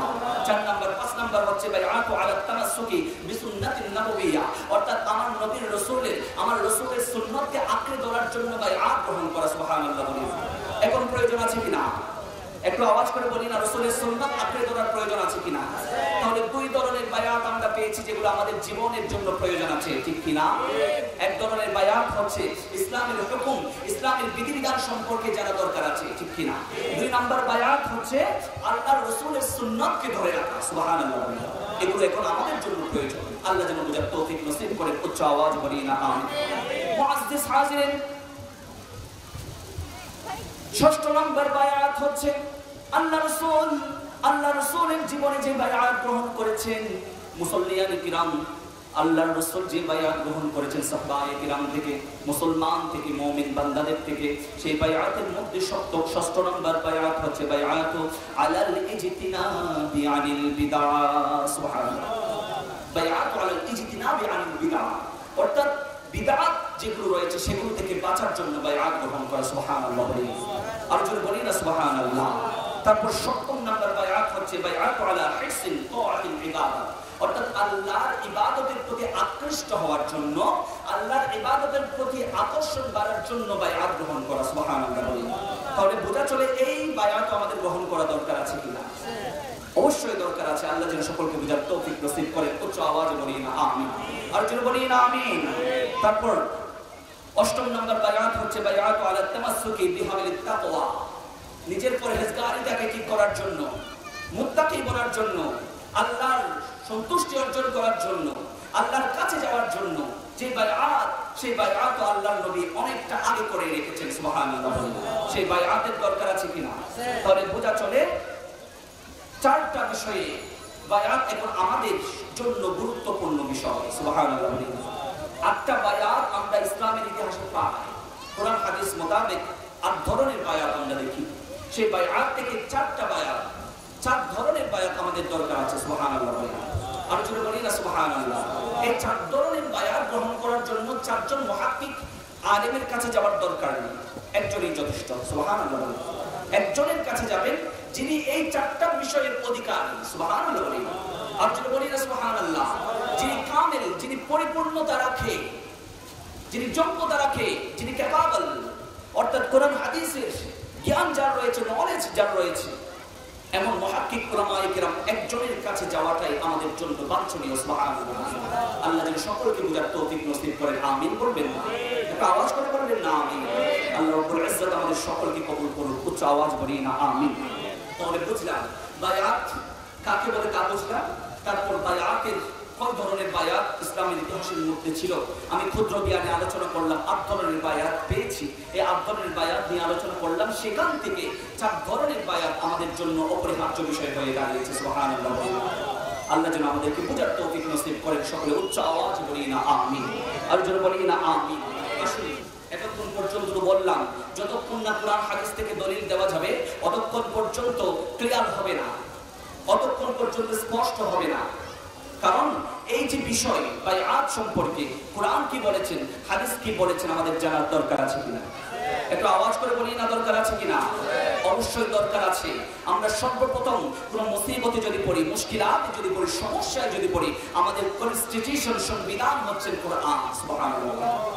এই কোরআনকে সৃষ্টি করেছেন, একটু আওয়াজ করে বলি না, কে সৃষ্টি করেছেন? আল্লাহ। কে সৃষ্টি করেছেন? আল্লাহ প্রথম সংবিধান আমাদের জন্য সৃষ্টি করেছেন, সেটা কোরআন। সেটা কি? কোরআন। প্রথমে আমাদেরকে কোরআনে যেতে হবে। কোরআনে যদি না বুঝি, আল্লাহ বলছেন মা ফারাদতুনা ফিল কিতাবি মিন শাই, কোরআনের মধ্যে আমি সবকিছু বর্ণনা করে দিয়েছি। সুবহানাল্লাহ। এতটা সত্ত্বেও যদি আমরা কোরআনে পাকের মধ্যে অস্পষ্ট থেকে যাই মর্মার্থ, তখন আমরা হাদিসে মুবারাকার দিকে যাব। সুবহানাল্লাহ। তারপর যাব ইজমা, কিয়াস, এভাবে পরে পরে একটা একটা স্তর রয়েছে। সুবহানাল্লাহ বলবেন না? আর যদি বলি না সুবহানাল্লাহ। সেই কোরআন কি বলছে শুনতে চান কিনা? বায়াত সম্পর্কে কোরআন কি বলছেন শুনতে চান কিনা? আল্লাহ যেন সকলকে বোঝার তৌফিক নসিব করেন। উচ্চ আওয়াজ বলি না আমিন। এবং যা শুনবো, কোরআন হাদিস মোতাবেক যা শুনবো, তা যেন বাস্তবায়ন করতে পারে, আমল করতে পারে। আল্লাহ যেন সেই তৌফিক নসিব করেন। সকলে বলি না আমিন, আর যেন বলি না আমিন। আসুন, আল্লাহ রাব্বুল ইজ্জত কোরআনে পাকের মধ্যে সূরা তাওবা নামক একটা সূরা রয়েছে। সেই সূরার 111 নম্বর আয়াতে কারীমার মধ্যে আল্লাহ রাব্বুল ইজ্জত খুব সুন্দরভাবে বর্ণনা করছেন, ইন্নাল্লাহা আশতারা মিনাল মুমিনিনা আনফুসাহুম ওয়া আমওয়ালাহুম বিআন্না লাহুমুল জান্নাহ। সুবহানাল্লাহ। আল্লাহ রাব্বুল ইজ্জত পবিত্র কালামে পাকের সূরা তাওবা 111 নম্বর আয়াতে কারীমার মধ্যে বলছেন, আমি মুমিনদেরকে ক্রয় করে নিলাম। ইন্নাল্লাহা আশতারা, নিশ্চয় আল্লাহ রাব্বুল ইজ্জত ক্রয় করে নিয়েছেন, কিনে নিয়েছেন। মিনাল মুমিনিন, মুমিন যারা রয়েছে তাদেরকে আল্লাহ রাব্বুল ইজ্জত কিনে নিয়েছেন। সুবহানাল্লাহ। আল্লাহ কিনে নিয়েছেন। কে কিনে নিয়েছেন? তাদেরকে, মুমিনদেরকে। যারা মুমিন অর্থাৎ যারা মিলাদুন নবীর মাহফিলে বসি, যারা ইবাদত বندگی করে, যারা কোরআনকে বিশ্বাস করে, হাদিসকে বিশ্বাস করে, আজকে যারা নবীকে ভালোবাসে, এখানে বসলাম, আমরা মুমিন কিনা? একটা আওয়াজ করে বলি না, মুমিন কিনা? মুমিন বিদায় এখানে বসলাম।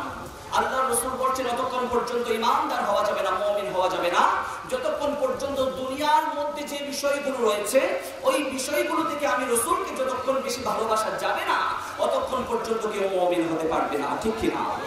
একটা আওয়াজ করে বলি না, ঠিক কিনা? তাহলে আমরা এখানে বসলাম রাসূলের ভালোবাসার কারণে কিনা? একটা আওয়াজ করে বলি না, রাসূলের মহব্বতের কারণে আমরা এখানে বসলাম, তাই না? ঠিক কিনা? আল্লাহ যেন সকলকে বোঝার তৌফিক নসিব করেন। উচ্চ আওয়াজে বলি না আমিন। দেখি একবার রাসূলকে ভালোবেসে সকলে উচ্চ আওয়াজে বলি না ইয়া রাসূলুল্লাহ। একটু আওয়াজ করে বলি না ইয়া হাবিবাল্লাহ। মুহাব্বতের আওয়াজে বলি না ইয়া রাসূলুল্লাহ। আল্লাহ রাব্বুল ইজ্জত আল্লাহর রাসূলের সুপারিশে যেন আমাদেরকে কবুল করেন। সকলে বলি না আমিন, আর যেন বলি না আমিন। আসুন তাহলে সূরা তাওবার 111 নম্বর আয়াতে কারীমা নোট করব, যেখানে আল্লাহ রাব্বুল ইজ্জত বলছেন, ইন্নাল্লাহা আশতারা মিনাল মুমিনিনা আনফুসাহুম ওয়া আমওয়ালাহুম বিআন্না লাহুমুল জান্নাহ। সুবহানাল্লাহ। আমি মুমিনদের আমওয়ালাহুম, তাদের সম্পদ, তাদের জান, তাদের মাল আমি ক্রয় করে নিয়েছি জান্নাতের বিনিময়ে। সুবহানাল্লাহ। মুমিন যারা রয়েছেন, যারা মুমিন আছি, আল্লাহ বলেন সেই মুমিনদের জান মাল আমি ক্রয় করে নিয়েছি জান্নাতের বিনিময়ে। সুবহানাল্লাহ। আমরা বললাম যে বায়আত শব্দের এক অর্থ হচ্ছে ক্রয় বিক্রয় করা। সুবহানাল্লাহ। বায়আত শব্দের এক অর্থ হচ্ছে ক্রেতা বিক্রেতা, বিক্রি কিনি অর্থাৎ বেচা কেনা করা। তো সেই জায়গাটা থেকে আল্লাহ বলছেন, আমি ক্রেতা হয়ে মুমিনদের জান মাল ক্রয় করে নিয়েছি। সুবহানাল্লাহ। কিসের বিনিময়ে? জান্নাতের বিনিময়ে। সুবহানাল্লাহ বলি না, আর যারা বলি না সুবহানাল্লাহ। যারা সত্যিকার অর্থে মুমিন তারা কোথায় যাবে? একটু অ্যাটেনশন। যারা সত্যিকার অর্থে মুমিন তারা কোথায় যাবে? জান্নাতে যাবে। একটু আওয়াজ করে বলি না, কোথায় যাবে? জান্নাতে যেতে চাই কিনা? অবশ্যই চাই। আল্লাহ যেন সকলকে জান্নাতের চিরস্থায়ী ঠিকানা জান্নাত সকলের জন্য নসিব করেন। উচ্চ আওয়াজে বলি না আমিন, আর জোরে বলি না আমিন। তাহলে আসুন, আল্লাহ বলছেন মুমিনদের জান মাল আমি ক্রয় করে নিয়েছি জান্নাতের বিনিময়ে। সুবহানাল্লাহ বলি না। অর্থাৎ দুনিয়াতে তারা আল্লাহর রাস্তায় চলবেন, আল্লাহর রাসূলের আদেশ অনুসারে চলবেন। আখিরাতে যখন হিসাব নিকাশ হবে, হিসাব নিকাশের পরে আমি আল্লাহ তাদেরকে জান্নাত দিয়ে দিব। সুবহানাল্লাহ। আর জোরে বলি না সুবহানাল্লাহ। এই আয়াতে কারীমার ব্যাখ্যায় শানে নজর দেখা যায় যে এই আয়াতে কারীমা আমার রাসূল পাক যখন আনসার সাহাবাদেরকে বায়আত করাচ্ছেন, আকাবার শপথ নামে একটা ইতিহাসের মধ্যে, ইসলামের ইতিহাসের মধ্যে শপথ ছিল। সুবহানাল্লাহ। আকাবার শপথ। কিসের শপথ? আকাবার শপথ। একটু আওয়াজ করে বলি না, কিসের শপথ? আকাবার শপথ। সেই শপথের মধ্যে আনসার একজন সাহাবী আব্দুল্লাহ ইবনে রাওয়াহা, তিনি আমার রাসূলকে জিজ্ঞেস করলেন, ইয়া রাসূলুল্লাহ, আমরা তো আপনার হাত মুবারকে হাত রেখে বায়আত গ্রহণ করলাম, শপথ নিলাম, এখন আপনি আমাদেরকে কিছু শর্ত দিন, কোন শর্ত মানলে আমরা আল্লাহ পর্যন্ত পৌঁছাতে পারবো? সুবহানাল্লাহ। আর জোরে বলি না সুবহানাল্লাহ। তখন আমার রাসূল পাক সাল্লাল্লাহু আলাইহি ওয়াসাল্লাম নবুয়তের জবানে আব্দুল্লাহ ইবনে রাওয়াহা তাকে বলছেন, হে আমার সাহাবা, তুমি শুনো, তুমি আমার হাতে বায়াত গ্রহণ করেছো, আমি তোমাকে বলছি যে শর্ত তোমাকে মানতে হবে সেটা হচ্ছে আল্লাহ এক। সুবহানাল্লাহ। আল্লাহ কয়জন? একটু আওয়াজ করে বলি না, কয়জন? আল্লাহ কয়জন? একজন। আল্লাহ এক। প্রথমে আল্লাহ একত্ববাদের স্বীকার করছেন, সুবহানাল্লাহ। ওই আব্দুল্লাহ ইবনে রাওয়াহা তাকে আল্লাহর নবী সুন্দরভাবে বুঝিয়ে দিলেন, প্রথমত তুমি আল্লাহ এক এটা স্বীকার করে নাও, এই আকীদা তুমি পোষণ করো, তারপর আল্লাহ এক, সে আল্লাহর সাথে কাউকে শরীক করো না, সুবহানাল্লাহ। আর যদি বলি না সুবহানাল্লাহ, তখন আব্দুল্লাহ ইবনে রাওয়াহা বলছেন, ঠিক আছে ইয়া রাসূলুল্লাহ, আমরা মেনে নিলাম, আমরা এভাবেই চলবো। যখন শপথ গ্রহণ করেছি, যখন বাইআত গ্রহণ করেছি আপনার হাত মুবারকে, আপনি যে শর্ত আমাদেরকে দিয়েছেন সেই শর্ত আমরা মেনে নিব, সুবহানাল্লাহ বলি। একটু আওয়াজ করে বলি না পিছনের বাইরে, সুবহানাল্লাহ। আল্লাহ যেন সকলকে, যারা বসলাম একেবারে পিছন পর্যন্ত, পর্দার অন্তরালে যারা শুনছেন প্রজেক্টরের মাধ্যমে, সকলকে যেন আল্লাহ কবুল করেন। একবার উচ্চ আওয়াজ বলি না আমিন। আব্দুল্লাহ ইবনে রাওয়াহা বললেন, বুঝলাম আল্লাহ এক, আল্লাহর সাথে কাউকে শরীক করা যাবে না, বুঝলাম। এখন আপনার জন্য কিছু শর্ত আমাদেরকে দেন, সুবহানাল্লাহ। তখন আমার রাসূল পাক বললেন, এই আব্দুল্লাহ ইবনে রাওয়াহা, শুনে রাখো, জেনে রাখো, আমি রাসূল পাক তোমাদেরকে আমার জন্য শর্ত দিচ্ছি। তোমরা যে বিষয়গুলোকে অপছন্দ করো, আমি রাসূল পাকের জন্য সেই বিষয়গুলোকে অপছন্দ করবে, সুবহানাল্লাহ। আর যদি বলি না সুবহানাল্লাহ, অর্থাৎ তোমরা যে বিষয়গুলোকে অপছন্দ করো, দূরে রাখতে চাও, সেই বিষয়গুলোকে আমি রাসূল পাকের জন্য অপছন্দ করবে, সুবহানাল্লাহ। তখন আব্দুল্লাহ ইবনে রাওয়াহা উত্তর দিলেন, ইয়া রাসূলুল্লাহ, আপনার এই শর্ত আমি মেনে নিলাম, এখন আমরা কি পাবো বিনিময়ে? আপনার যে শর্ত আমাদেরকে দিয়েছেন সেই শর্ত তো পালন করব, পালন করার ক্ষেত্রে আমরা কি বিনিময় পাবো, কি জাযা পাবো, কি পুরস্কার পাবো? আমার রাসূল পাক বলছেন, এই শর্তগুলো যদি তোমরা পালন করো, তাহলে আল্লাহর পক্ষ থেকে তোমাদের জন্য জান্নাত অবধারিত হয়ে যাবে। আর যদি বলি না সুবহানাল্লাহ, একটা আওয়াজ করে বলি না সুবহানাল্লাহ, জান্নাত অবধারিত হয়ে যাবে। যদি আল্লাহ এক, আল্লাহর সাথে কাউকে শরীক করা যাবে না, এটার উপর যদি বাস্তবায়ন করতে পারি, সেই সাথে আল্লাহর রাসূল যে বিষয়গুলো নিজেরা পছন্দ করি না, সেই বিষয়গুলো আল্লাহর রাসূলের ক্ষেত্রে পছন্দ না করলে আল্লাহর রাসূল বলছেন বিনিময়ে আপনারা জান্নাত পেয়ে যাবেন, সুবহানাল্লাহ। আর যদি বলি না সুবহানাল্লাহ, আল্লাহ যেন সকলকে বুঝার তৌফিক নসিব করেন। উচ্চ আওয়াজ বলি না আমিন। আর যদি বলি না আমিন। মুআজ্জিজ হাজিরিন, অন্য আয়াতে কারিমার মধ্যে সূরাতুল ফাতহ 10 নম্বর আয়াতে কারিমা, যে কারিমার মধ্যে আমরা দেখতে পাই এই বায়াত সম্পর্কে আল্লাহ রাব্বুল ইজ্জত বলছেন, ইন্নাল্লাযীনা ইউবাইউনাকা ইন্নামা ইউবাইউনাল্লাহ, সুবহানাল্লাহ। একটা আওয়াজ করে বলি না সুবহানাল্লাহ।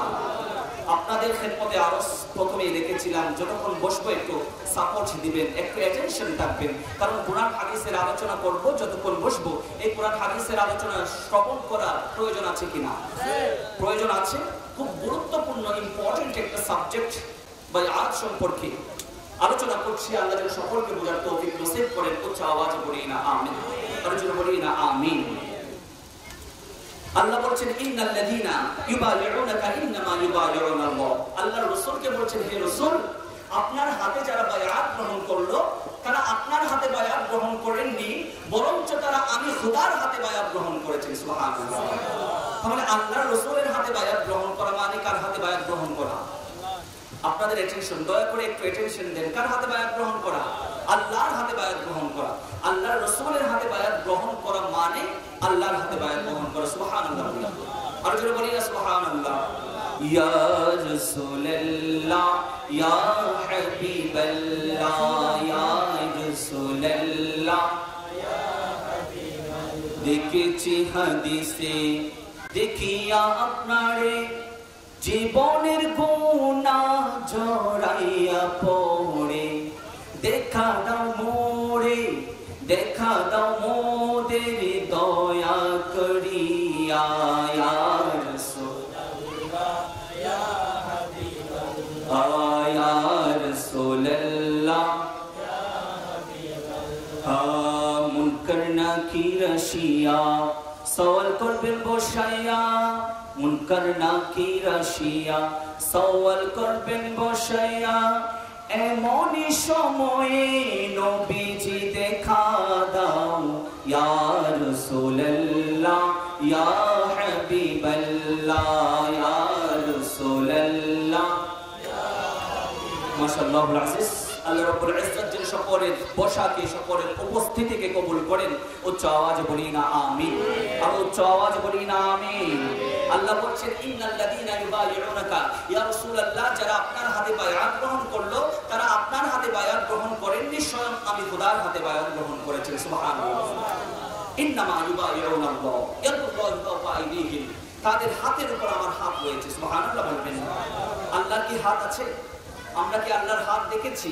আল্লাহর কোনো আকার নেই, কোনো আকৃতি নেই, আল্লাহকে কখনো দেখিনি। তাহলে আল্লাহ বলছেন হাত আছে। কোরআনে পাকের ভাষায় আল্লাহ বলছেন ইয়াদুল্লাহি ফাওকা আইদিহিম, যারা আপনার হাতে বায়াত গ্রহণ করেছে, আমি বলছি রব্বুল ইজ্জত বলছি, আমি আল্লাহ বলছি তাদের হাতের উপর আমার হাত রয়েছে। সুবহানাল্লাহ। তাহলে সেই হাত হচ্ছে কুদরতের হাত। সুবহানাল্লাহ। আর যদি বলি না সুবহানাল্লাহ।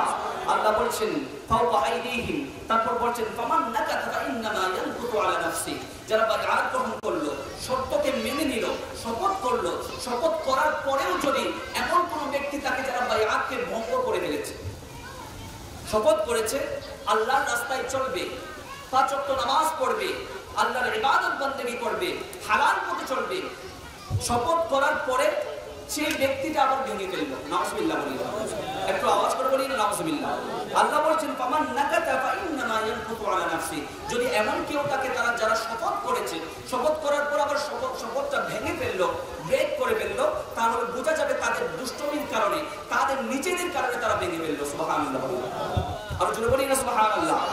ফামান নাকাতা ফাইন্নামা ইয়ানকুতু আলা নাফসি, আল্লাহ বলছেন যারা ভেঙে ফেললো, শপথ করার পর শপথটা ভেঙে ফেললো, যে যেভাবে চলতে বলেছেন সেভাবে চললো না, তাহলে বোঝা চলে তারা নিজের কারণে, নিজের খারাপ নিয়তের কারণে তারা শপথটা ভেঙে নিল। নাউযুবিল্লাহ বলি। আর যদি বলি না নাউযুবিল্লাহ। তারপর বলছেন ওয়ামান আফা বিমা আহদা আলাইহি, আর যারা আল্লাহর সাথে শপথ করেছে, আল্লাহর রাসূল যখন শপথ করালেন, শপথ করার সময় বললেন আল্লাহ এক, আল্লাহর সাথে কাউকে শরীক করা যাবে না, আল্লাহ যেভাবে চেয়েছেন সেভাবে চলতে হবে, আল্লাহ যে কনস্টিটিউশন দিয়েছেন সেই কনস্টিটিউশন অনুসারে চলতে হবে। তখন বোঝা গেল আল্লাহ যা যা বলেছেন আমার নবী তা তা বলেছেন। সুবহানাল্লাহ বলি। আর যদি বলি না সুবহানাল্লাহ। আল্লাহ যা বলেছেন কোরআন পাকের মধ্যে, আল্লাহর রাসূল শপথ করানোর সময় আল্লাহর কথাই বলেছেন, ঠিক কিনা? কার কথা বলেছেন? আল্লাহর কথা বলেছেন। একটু আওয়াজ করে বলি না কার কথা বলেছেন? আল্লাহ যেন সকলকে বোঝার তৌফিক দান করেন। আমিন বলি না। আরো জোরে বলি না আমিন। আলোচনা শুনতে চান কিনা? আপনারা শুনতে চান কিনা নাকি? ইনশাআল্লাহ আজিজ হুজুর আসছেন, স্টেজে ওঠা মাত্র আমি ছেড়ে দেব। হুজুর আসছেন মুহাক্কিক উলামা, খুবই জনপ্রিয় জননন্দিত ব্যক্তি। ইনার স্টেজে ওঠার পরে আমি ছেড়ে দিব। অতক্ষণ পর্যন্ত একটু ধৈর্য সহকারে আপনাদের খেদমতে আলোচ থাকবে, একটু সাপোর্ট আমাকে করে যাবেন। আল্লাহ যেন বোঝার তৌফিক নসিব করেন। উচ্চ আওয়াজে বলি না আমিন। আর জোরে বলি না আমিন। তখন আল্লাহ বলছেন ওমান আওফা বিমা আহাদা আলাইহিল্লাহ ফাসায়ুতিহি আজরান আযীমা, এমন যদি কেউ তাকে যারা শপথ নিয়েছে, আল্লাহর রাসূলের কাছে যারা শপথ নিয়েছে, এমন ব্যক্তিরা যদি শপথটা পূরণ করে, অর্থাৎ অঙ্গীকার পালন করে, তাহলে তাদের জন্য ফাসায়ুতিহি আজরান আযীমা, তাদের জন্য রয়েছে মহা পুরস্কার। সুবহানাল্লাহ। আর যদি বলি না সুবহানাল্লাহ। এই বায়াতটা হচ্ছে বায়াতে রিদওয়ান। হুদায়বিয়ার সন্ধির সময় আল্লাহর রাসূল সাহাবায়ে কিরামদেরকে নিয়ে এই বায়াত গ্রহণ করেছেন। সুবহানাল্লাহ। আল্লাহ বলছেন যদি কেউ বায়াত গ্রহণ সঠিকভাবে করে এবং পালন করে, নির্ধারিতভাবে পালন করে, অবধারিতভাবে পালন করে, তাহলে তাদের জন্য ফাসায়ুতিহি আজরান আযীমা, তাদের জন্য মহা পুরস্কার রয়েছে। সুবহানাল্লাহ। সেই পুরস্কার পাওয়ার দরকার আছে কিনা? একটা আওয়াজ করে বলি না কে দিচ্ছেন পুরস্কার? একটা আওয়াজ করে বলি না কে দিচ্ছেন? আল্লাহ পুরস্কার দিচ্ছেন। সেই পুরস্কার কি যেমন তেমন পুরস্কার হবে? দুনিয়ার কোন মানুষের পুরস্কার হবে না। আল্লাহ বলেছেন ফাসায়ুতিহি আজরান আযীমা, এমন পুরস্কার দিব যেটা মহা পুরস্কার। সুবহানাল্লাহ। আল্লাহ যেন সকলকে বুঝার তৌফিক নসিব করেন। উচ্চ আওয়াজে বলি না আমিন। তাহলে বোঝা গেল যে আয়াতে কারিমা আল্লাহ পাকের কোরআনে পাক থেকে, আয়াতে কারিমা দ্বারা বোঝা গেল যে বায়াতের কথা আল্লাহ রব্বুল ইজ্জত কোরআনে পাকের মধ্যে বলেছেন। সুবহানাল্লাহ। কোরআনে পাকের মধ্যে বলেছেন আমার রাসূলের পাক বায়াত গ্রহণ করেছেন, বায়াত গ্রহণ করবে তাদের হাতের উপর আল্লাহর হাত আছে বলেছেন। আর যারা বায়াত পরিপূর্ণ করবেন তাদেরকে বলেছেন তাদের জন্য মহা পুরস্কার জীবনেও রয়েছে, আখিরাতেও রয়েছে। সুবহানাল্লাহ। আর জোরে বলি না সুবহানাল্লাহ। আল্লাহ যেন সকলকে বুঝার তৌফিক নসিব করেন। উচ্চ আওয়াজে বলি না আমিন। একটা আওয়াজ করে বলি না ইয়া রাসূলুল্লাহ। হাত করে বলি না ইয়া রাসূলুল্লাহ।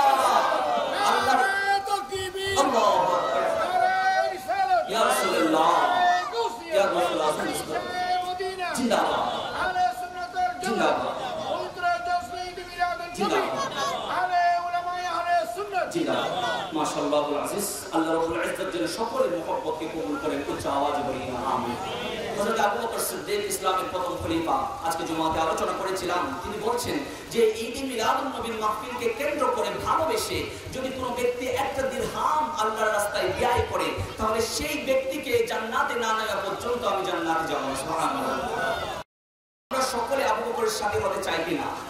যিনি আবু বকর সিদ্দিক হয়েছেন, যিনি জান্নাতের অধিবাসী হয়েছেন, নির্ধারিত হয়ে গেছে জান্নাত যার জন্য, সেই আবু বকরের সাথে হতে চাই কিনা? অবশ্যই চাই। তাহলে আমরা বসলাম ঈদে মিলাদুন নবীর মাহফিলে, বসলাম নবীকে ভালোবেসে, ঠিক কিনা? আল্লাহ যেন সকলের ভালোবাসা, সকলের মহব্বত কামলিওয়ালা নবী যেন কবুল করেন, সকলে বলি না আমিন। আরো জোরে বলি না আমিন। আসুন তাহলে বোঝা যায় এই আয়াতে কারিমা থেকে, একটা হচ্ছে সূরাতুত তাওবা 111 নম্বর আয়াতে কারিমা, আরেকটা হচ্ছে সূরাতুল ফাতহ 10 নম্বর আয়াতে কারিমা।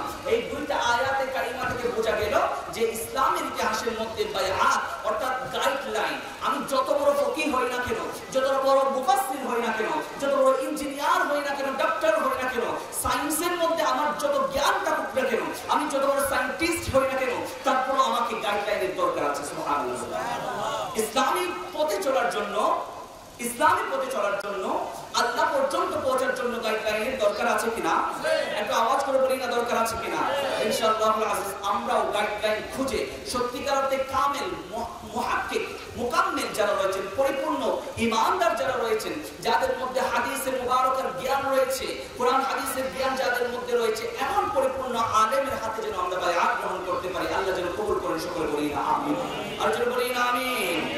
আল্লাহ সকলকে কবুল করুন, উচ্চ আওয়াজে বলি না আমিন। আসুন তাহলে বায়াত সম্পর্কে বুঝলাম। আল্লাহর নবী বিষয় থেকে আল্লাহ পাক দয়া করে মেহেরবানি করেছেন যে এরকম আয়াতে কারিমা কোরআনে পাকের মধ্যে দিয়েছেন, নাযিল করেছেন, যেখান থেকে বোঝা গেল যে আল্লাহর নবী বায়াত গ্রহণ করেছেন। সুবহানাল্লাহ। বোঝা গেল কিনা? আমরা বুঝলাম কিনা? একটু আওয়াজ করে। যদি মাহফিলে আসলাম, সময় নষ্ট করে আবার চলে গেলাম, কিছু বুঝলাম না, কিছু অনুধাবন করতে পারলাম না, তাহলে এটা ব্যর্থ, সময়টা ব্যর্থ যাবে। তাই সেই কারণে আপনাদের খেদমতে আরজ থাকবে, যতক্ষণ বসবো কোরআন হাদিসের আলোচনা যেন অনুধাবন করতে চেষ্টা করি, ইনশাআল্লাহ যতটুকু জ্ঞান আছে বোঝানোর চেষ্টা করবো। আল্লাহ যেন কবুল করেন, আমিন বলি। আর যেন বলি না আমিন। তাহলে বুঝতে পারলাম কোরআন মোতাবেক বায়াত ইসলামের ইতিহাসের মধ্যে রয়েছে, ঠিক কিনা? একটা সকলে আওয়াজ করে বলি না, বায়াত ইসলামের ইতিহাসের মধ্যে আছে কিনা? আছে। আল্লাহ রাব্বুল ইজ্জত যেন আরো বোঝার তৌফিক নসিব করেন, উচ্চ আওয়াজে বলি না আমিন। আসুন সামনের দিকে যাই। শুধুমাত্র বায়াত গ্রহণ করা, শুধুমাত্র কি পুরুষরা বায়াত গ্রহণ করবে নাকি নারীরা? আমাদের মা বোনরা বায়াত গ্রহণ করবে, সে পর্যন্ত ইসলামের ইতিহাসের মধ্যে নয়, কোরআনে পাকের মধ্যে সে স্পষ্ট বর্ণনা দিয়ে দিয়েছেন। সুবহানাল্লাহ। আর যদি বলি না সুবহানাল্লাহ। নারীদের বায়াত সম্পর্কে শুধুমাত্র পুরুষ না, আমাদের মা বোন, আমাদের পরিবারে যারা রয়েছে তাদের বায়াত সম্পর্কেও আজকে যারা নারীরা শুনছেন, মা বোনরা শুনছেন, তাদের খেদমতে আরজ থাকবে। তাদের সম্পর্কেও কোরআনে পাকের মধ্যে বলা হচ্ছে সূরাতুল মুমতাহিনা আয়াত নাম্বার 12, সেই আয়াতের মধ্যে বলা হচ্ছে যে নারীরাও ইসলামের পথে দাবিত হওয়ার জন্য বায়াত গ্রহণ করেছে। সুবহানাল্লাহ। আর যেটা বলি না সুবহানাল্লাহ। এই বায়াত কিসের বায়াত? এই বায়াত হচ্ছে আল্লাহর সাথে চুক্তি করা। সুবহানাল্লাহ। আল্লাহর সাথে চুক্তি করলে কেউ কি পথভ্রষ্ট হতে পারে? আপনাদের খেদমতে প্রশ্ন থাকবে।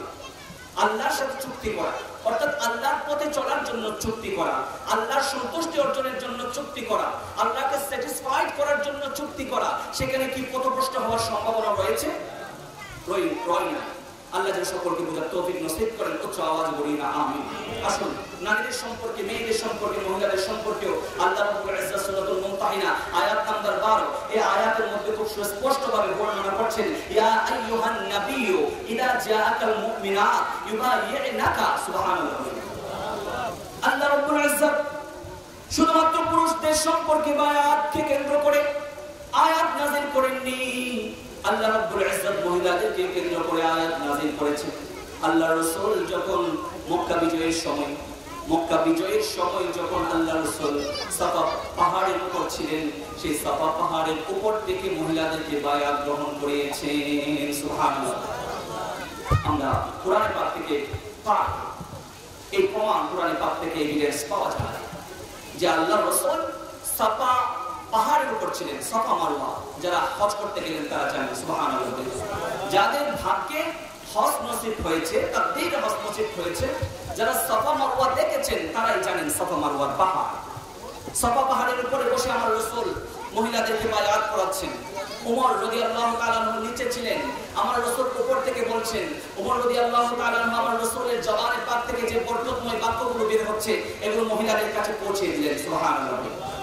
আর যদি বলি না সুবহানাল্লাহ, তাহলে বোঝা চলে শুধুমাত্র পুরুষদের জন্য আল্লাহ বায়াতের বিষয়টা রাখেননি, মহিলাদের জন্য রেখেছেন। সুবহানাল্লাহ। আর যদি বলি না সুবহানাল্লাহ। মক্কা বিজয়ের সময় আমার রাসূল পাক সাফা পাহাড়ের উপর ছিলেন, সেখান থেকে মহিলাদেরকে বায়াত গ্রহণ করাচ্ছেন। ঠিক সেই মুহূর্তে আল্লাহ বলছেন আলা আল্লাহ ইশরিকনা বিল্লাহি শাইআন, যদি তারা বলে যে আল্লাহর সাথে কাউকে শরীক করবে না। সুবহানাল্লাহ বলি না। তাহলে প্রথম নাম্বার শর্ত হচ্ছে বায়াত করার জন্য, শপথ নেওয়ার জন্য প্রথম নাম্বার শর্ত কন্ডিশন যেটা, সেটা হচ্ছে আল্লাহর সাথে কাউকে শরীক করা যাবে না। সুবহানাল্লাহ। আর যেটা বলি না সুবহানাল্লাহ, আল্লাহর সাথে কাউকে শরীক করা যাবে? একটু আওয়াজ করে বলি, আল্লাহর সাথে কাউকে শরীক করা যাবে? যাবে না। আল্লাহ বলছেন আল্লাহ ইশরিকনা বিল্লাহি শাইআ ওয়াবিল শাইআ, তারপর বলছেন ওয়ালা ইয়াসরিকুনা, চুরি করা যাবে না। ইসলামের ইতিহাসের মধ্যে তখন চুরি ছিল। আল্লাহ বলছেন কারোর সাথে শরীক করা যাবে না, ওয়ালা ইয়াসরিকুনা, চুরি করা যাবে না, ওয়ালা ইয়াসদিনা, জিনা করা যাবে না। নাউযুবিল্লাহ বলি, জিনা করা যাবে না। তারপর বলছেন ওয়ালা ইয়াকতুল্লা আওলাদাহুন্না, কন্যা সন্তানদেরকে, সন্তান যারা রয়েছে তাদেরকে হত্যা করা যাবে না। সুবহানাল্লাহ। তাহলে প্রথম যে শর্ত বায়াত গ্রহণ করার জন্য, প্রথম যে শর্ত আল্লাহর কোরআনে পাকের মধ্যে বলছেন, সেই শর্তটা হচ্ছে আল্লাহর সাথে কাউকে শরীক করা যাবে না, এক নাম্বার শর্ত। দুই নাম্বার শর্ত হচ্ছে চুরি করা যাবে না। ঠিক কিনা? চুরি করা যাবে না। আল্লাহ বলছেন তিন নাম্বার শর্ত হচ্ছে ওয়ালা ইয়াসনিনা, জিনা করা যাবে না, পাপাচার করা যাবে না। ঠিক কিনা? তিন নাম্বার। চার নাম্বার হচ্ছে ওয়ালা ইয়াকতুলনা আওলাদাহুন্না, নিজের সন্তানকে হত্যা করা যাবে না। সুবহানাল্লাহ। চার নাম্বার। পাঁচ নাম্বার হচ্ছে ওয়ালা ইয়াকিনা বিমুক্তানিন ইয়াকরিনাহু বাইনা আইদিহিন্না ওয়া আরজুলিহিন্না, নিজের স্বামীকে ঘরে রেখে অন্যের সাথে পরকিয়া করে গর্ভের মধ্যে সন্তান নিয়ে নিজের স্বামীকে এসে অপবাদ দেওয়া যে এই স্বামীটা, এই সন্তানটা তোমার সন্তান। নাউযুবিল্লাহ। এমন প্রথাটা আইয়ামে জাহেলিয়াতে ছিল। নাউযুবিল্লাহ বলবেন না। অথচ নিজের স্বামী আছে, মা বোনদের উদ্দেশ্যে বলছি, নিজের স্বামী আছে, নিজের স্বামীকে মুহতান দিচ্ছে, অপবাদ দিচ্ছে, নিজের স্বামীকে ঘরে রেখে অন্যের সাথে পরকিয়া করে, মেলামেশা করে, জিনা করে, সন্তান গর্ভে ধারণ করে স্বামীর কাছে এসে বলছে এই সন্তানটা তোমার। নাউযুবিল্লাহ বলি না। এই বিষয়টা আইয়ামে জাহেলিয়াতে ছিল। নাউযুবিল্লাহ বলবেন না। আর যদি বলি না নাউযুবিল্লাহ, আল্লাহ পাক আয়াতে কারিমা বলে দিয়েছেন, বলছেন ওয়ালা ইয়াতিনা বিমুহতানি ইয়াফতারিনাহু বাইনা আইদিহিন্না ওয়া আরজুলিহিন্না, এমন যদি কেউ করে থাকো তাদের শপথটা গ্রহণ করা যাবে না, এটা থেকে বের হয়ে আসতে হবে। তারপর 4 নাম্বার 5 নাম্বার বলেছেন ওয়াজুলিহিন্না, তারপর বলেছেন ওয়ালা ইয়াসিনাকা ফি মারুফিন, অর্থাৎ আল্লাহর রাসূল যে আদেশগুলো দিবে, যে নিষেধগুলো করবে সেগুলো মানতে হবে। সুবহানাল্লাহ। সেগুলোকে মান্য করতে হবে। তারপর বলছেন ফাদাইলহুন্না, এই যে শর্ত, এই যে কন্ডিশন, ইয়া রাসূলুল্লাহ আপনি আগে এই কন্ডিশনগুলো তাদেরকে শুনিয়ে দিন, মহিলাদেরকে এই কন্ডিশনগুলো শুনিয়ে দিন। তারা যদি এই কন্ডিশনগুলো মানতে পারে তাহলে তাদের বায়াত আপনি গ্রহণ করুন। সুবহানাল্লাহ। আর যদি বলি না সুবহানাল্লাহ, তাহলে বোঝা চলে ইসলামের যদি ধাবিত হতে চায়, ইসলামের পথে যদি আসতে চায়, তাহলে প্রথমত আল্লাহ এক, আল্লাহর সাথে কোনো শরীক নেই, স্বীকার করতে হবে কিনা? একটা আওয়াজ করে বলি না, স্বীকার করতে হবে কিনা? আল্লাহ কয়জন? একজন। আল্লাহ একজন, এটার উপর ইস্তিকামত থাকতে হবে। 2 নাম্বার হচ্ছে চুরি করা যাবে না। 3 নাম্বার হচ্ছে জিনা করা যাবে না, পাপাচার করা যাবে না। 4 নাম্বার হচ্ছে নিজের সন্তানকে হত্যা করা যাবে না। 5 নাম্বার হচ্ছে স্বামীকে অপবাদ দেওয়া যাবে না, যে অন্যের সাথে মেলামেশা করে স্বামীর কাছে এসে বললাম সন্তানটা তোমার, এভাবে বলা যাবে না। যদি এগুলো মেনে চলতে পারে, তারপর বলছেন ইয়া রাসূলুল্লাহ আপনি যে সৎ পথের আদেশ দিবেন, সৎ কাজের আদেশ দিবেন, সেগুলো যেন তারা মান্য করে, তারা যেন মানে, বাধ্য হয়। এগুলো যদি তারা করতে পারে তাহলে তারা তাদের বায়াতকে আপনি গ্রহণ করুন। সুবহানাল্লাহ। আর যদি বলি না সুবহানাল্লাহ, আল্লাহ যেন সকলকে বুঝার তৌফিক নসিব করেন। উচ্চ আওয়াজে বলি না আমিন। আর যদি বলি না আমিন। আল্লাহ বলেছেন ওয়াস্তাগফির লাহুন্নাল্লাহ ইন্নাল্লাহা গফুরুর রহিম, আল্লাহ রাব্বুল ইজ্জত এই বায়াত গ্রহণের আগে যা গুনাহ হয়েছে বান্দাদের সকল গুনাহ আল্লাহ ক্ষমা করে দিবেন। সুবহানাল্লাহ। আর যদি বলি না সুবহানাল্লাহ, তাহলে এই বায়াতের প্রয়োজন আছে কিনা? শুধুমাত্র পুরুষের না, মহিলাদের প্রয়োজন আছে কিনা?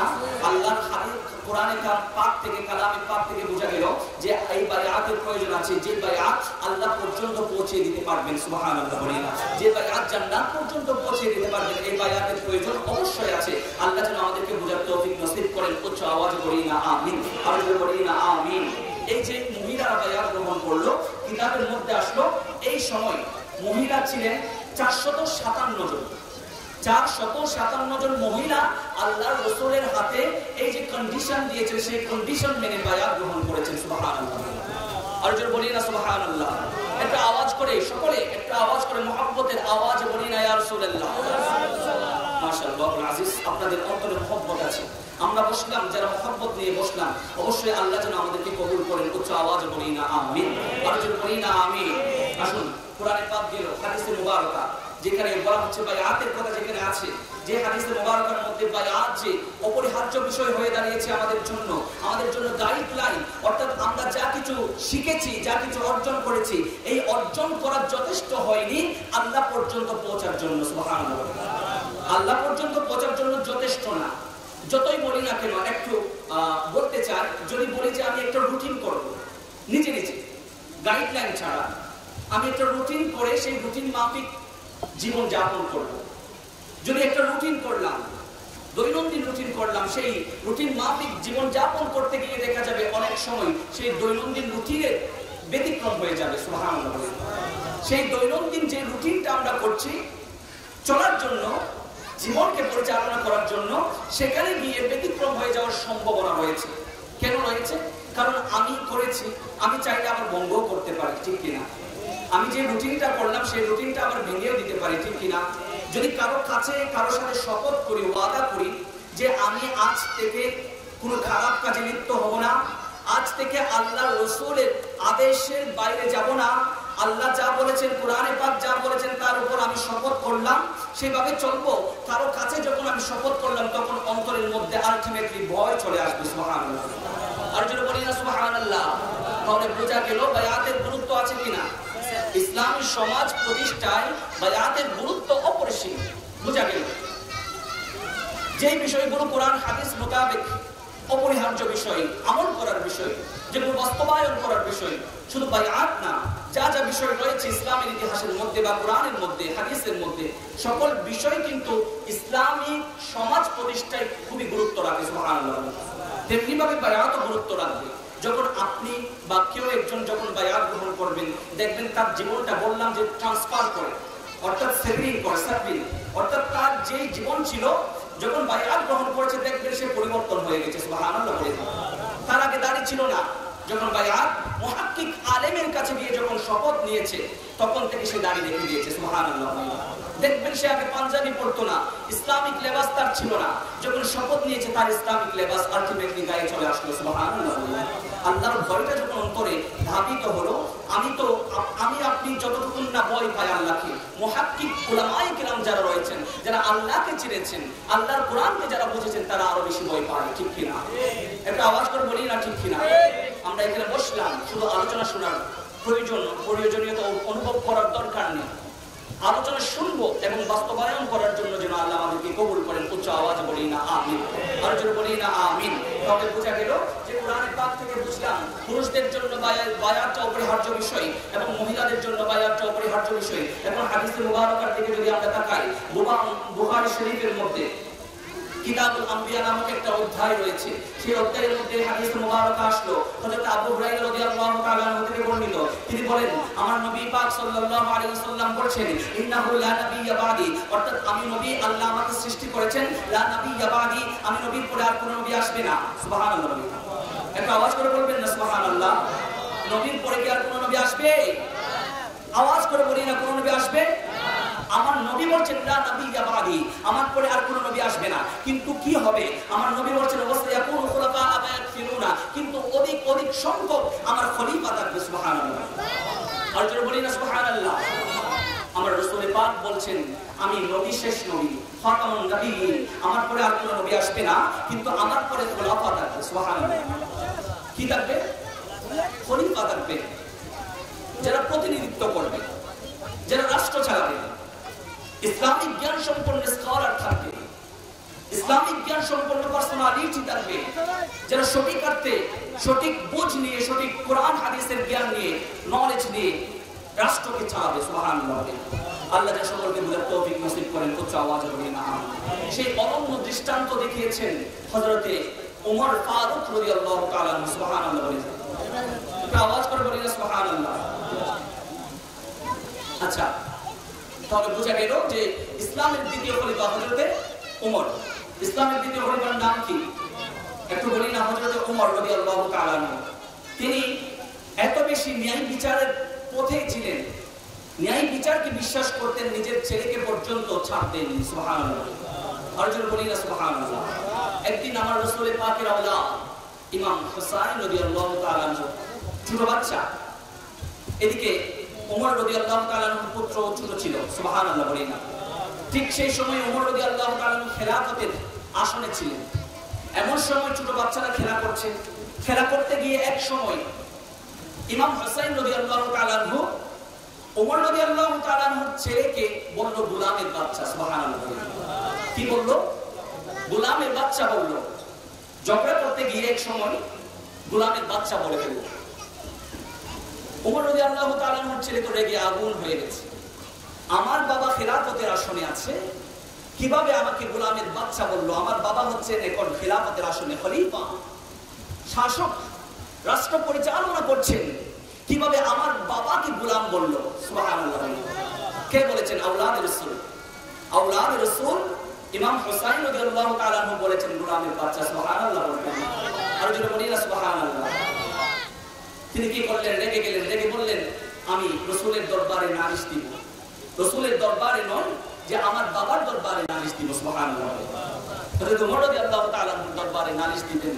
পুত্র বললেন, গেলেন বাবার দরবারে গেলেন। বাবা বললেন আজকে বিচার করব না। বাবা, তুমি যে বিচারটা আমাকে দিচ্ছ, যে নালিশটা আমাকে শুনিয়েছো, সেই নালিশের বিচার আজকে আমি করব না, জুমার দিন করব। সুবহানাল্লাহ। কারণ জুমার দিন অনেক মানুষ থাকবে, অনেকের সামনে সেই বিচারটা আমাকে করতে হবে। কারণ আমি যে ন্যায় বিচারক হিসেবে প্রতিষ্ঠিত, আমি যে রাষ্ট্র পরিচালনা করছি ন্যায় বিচারের পথে, সেটা আমাকে দেখাতে হবে। সুবহানাল্লাহ। তিনি বললেন জুমার দিন তুমি থাকবে, সেই দিন ইমাম হুসাইন আওলাদ রাসূল থাকবে। সুবহানাল্লাহ। আর যদি বলি না সুবহানাল্লাহ। আওলাদ রাসূলের মর্যাদা কোথায় দেখে? একদিকে হচ্ছেন আওলাদ রাসূল, আরেকদিকে হচ্ছেন খলিফার পুত্র ইবনে ওমর। সুবহানাল্লাহ। আর যদি বলি না সুবহানাল্লাহ।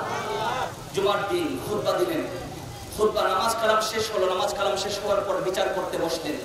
বলো বাবা, দাঁড়াও, সকলের সামনে দাঁড়াও, তোমার অভিযোগ আজকে পেশ করো, তোমার কমপ্লেইন কি?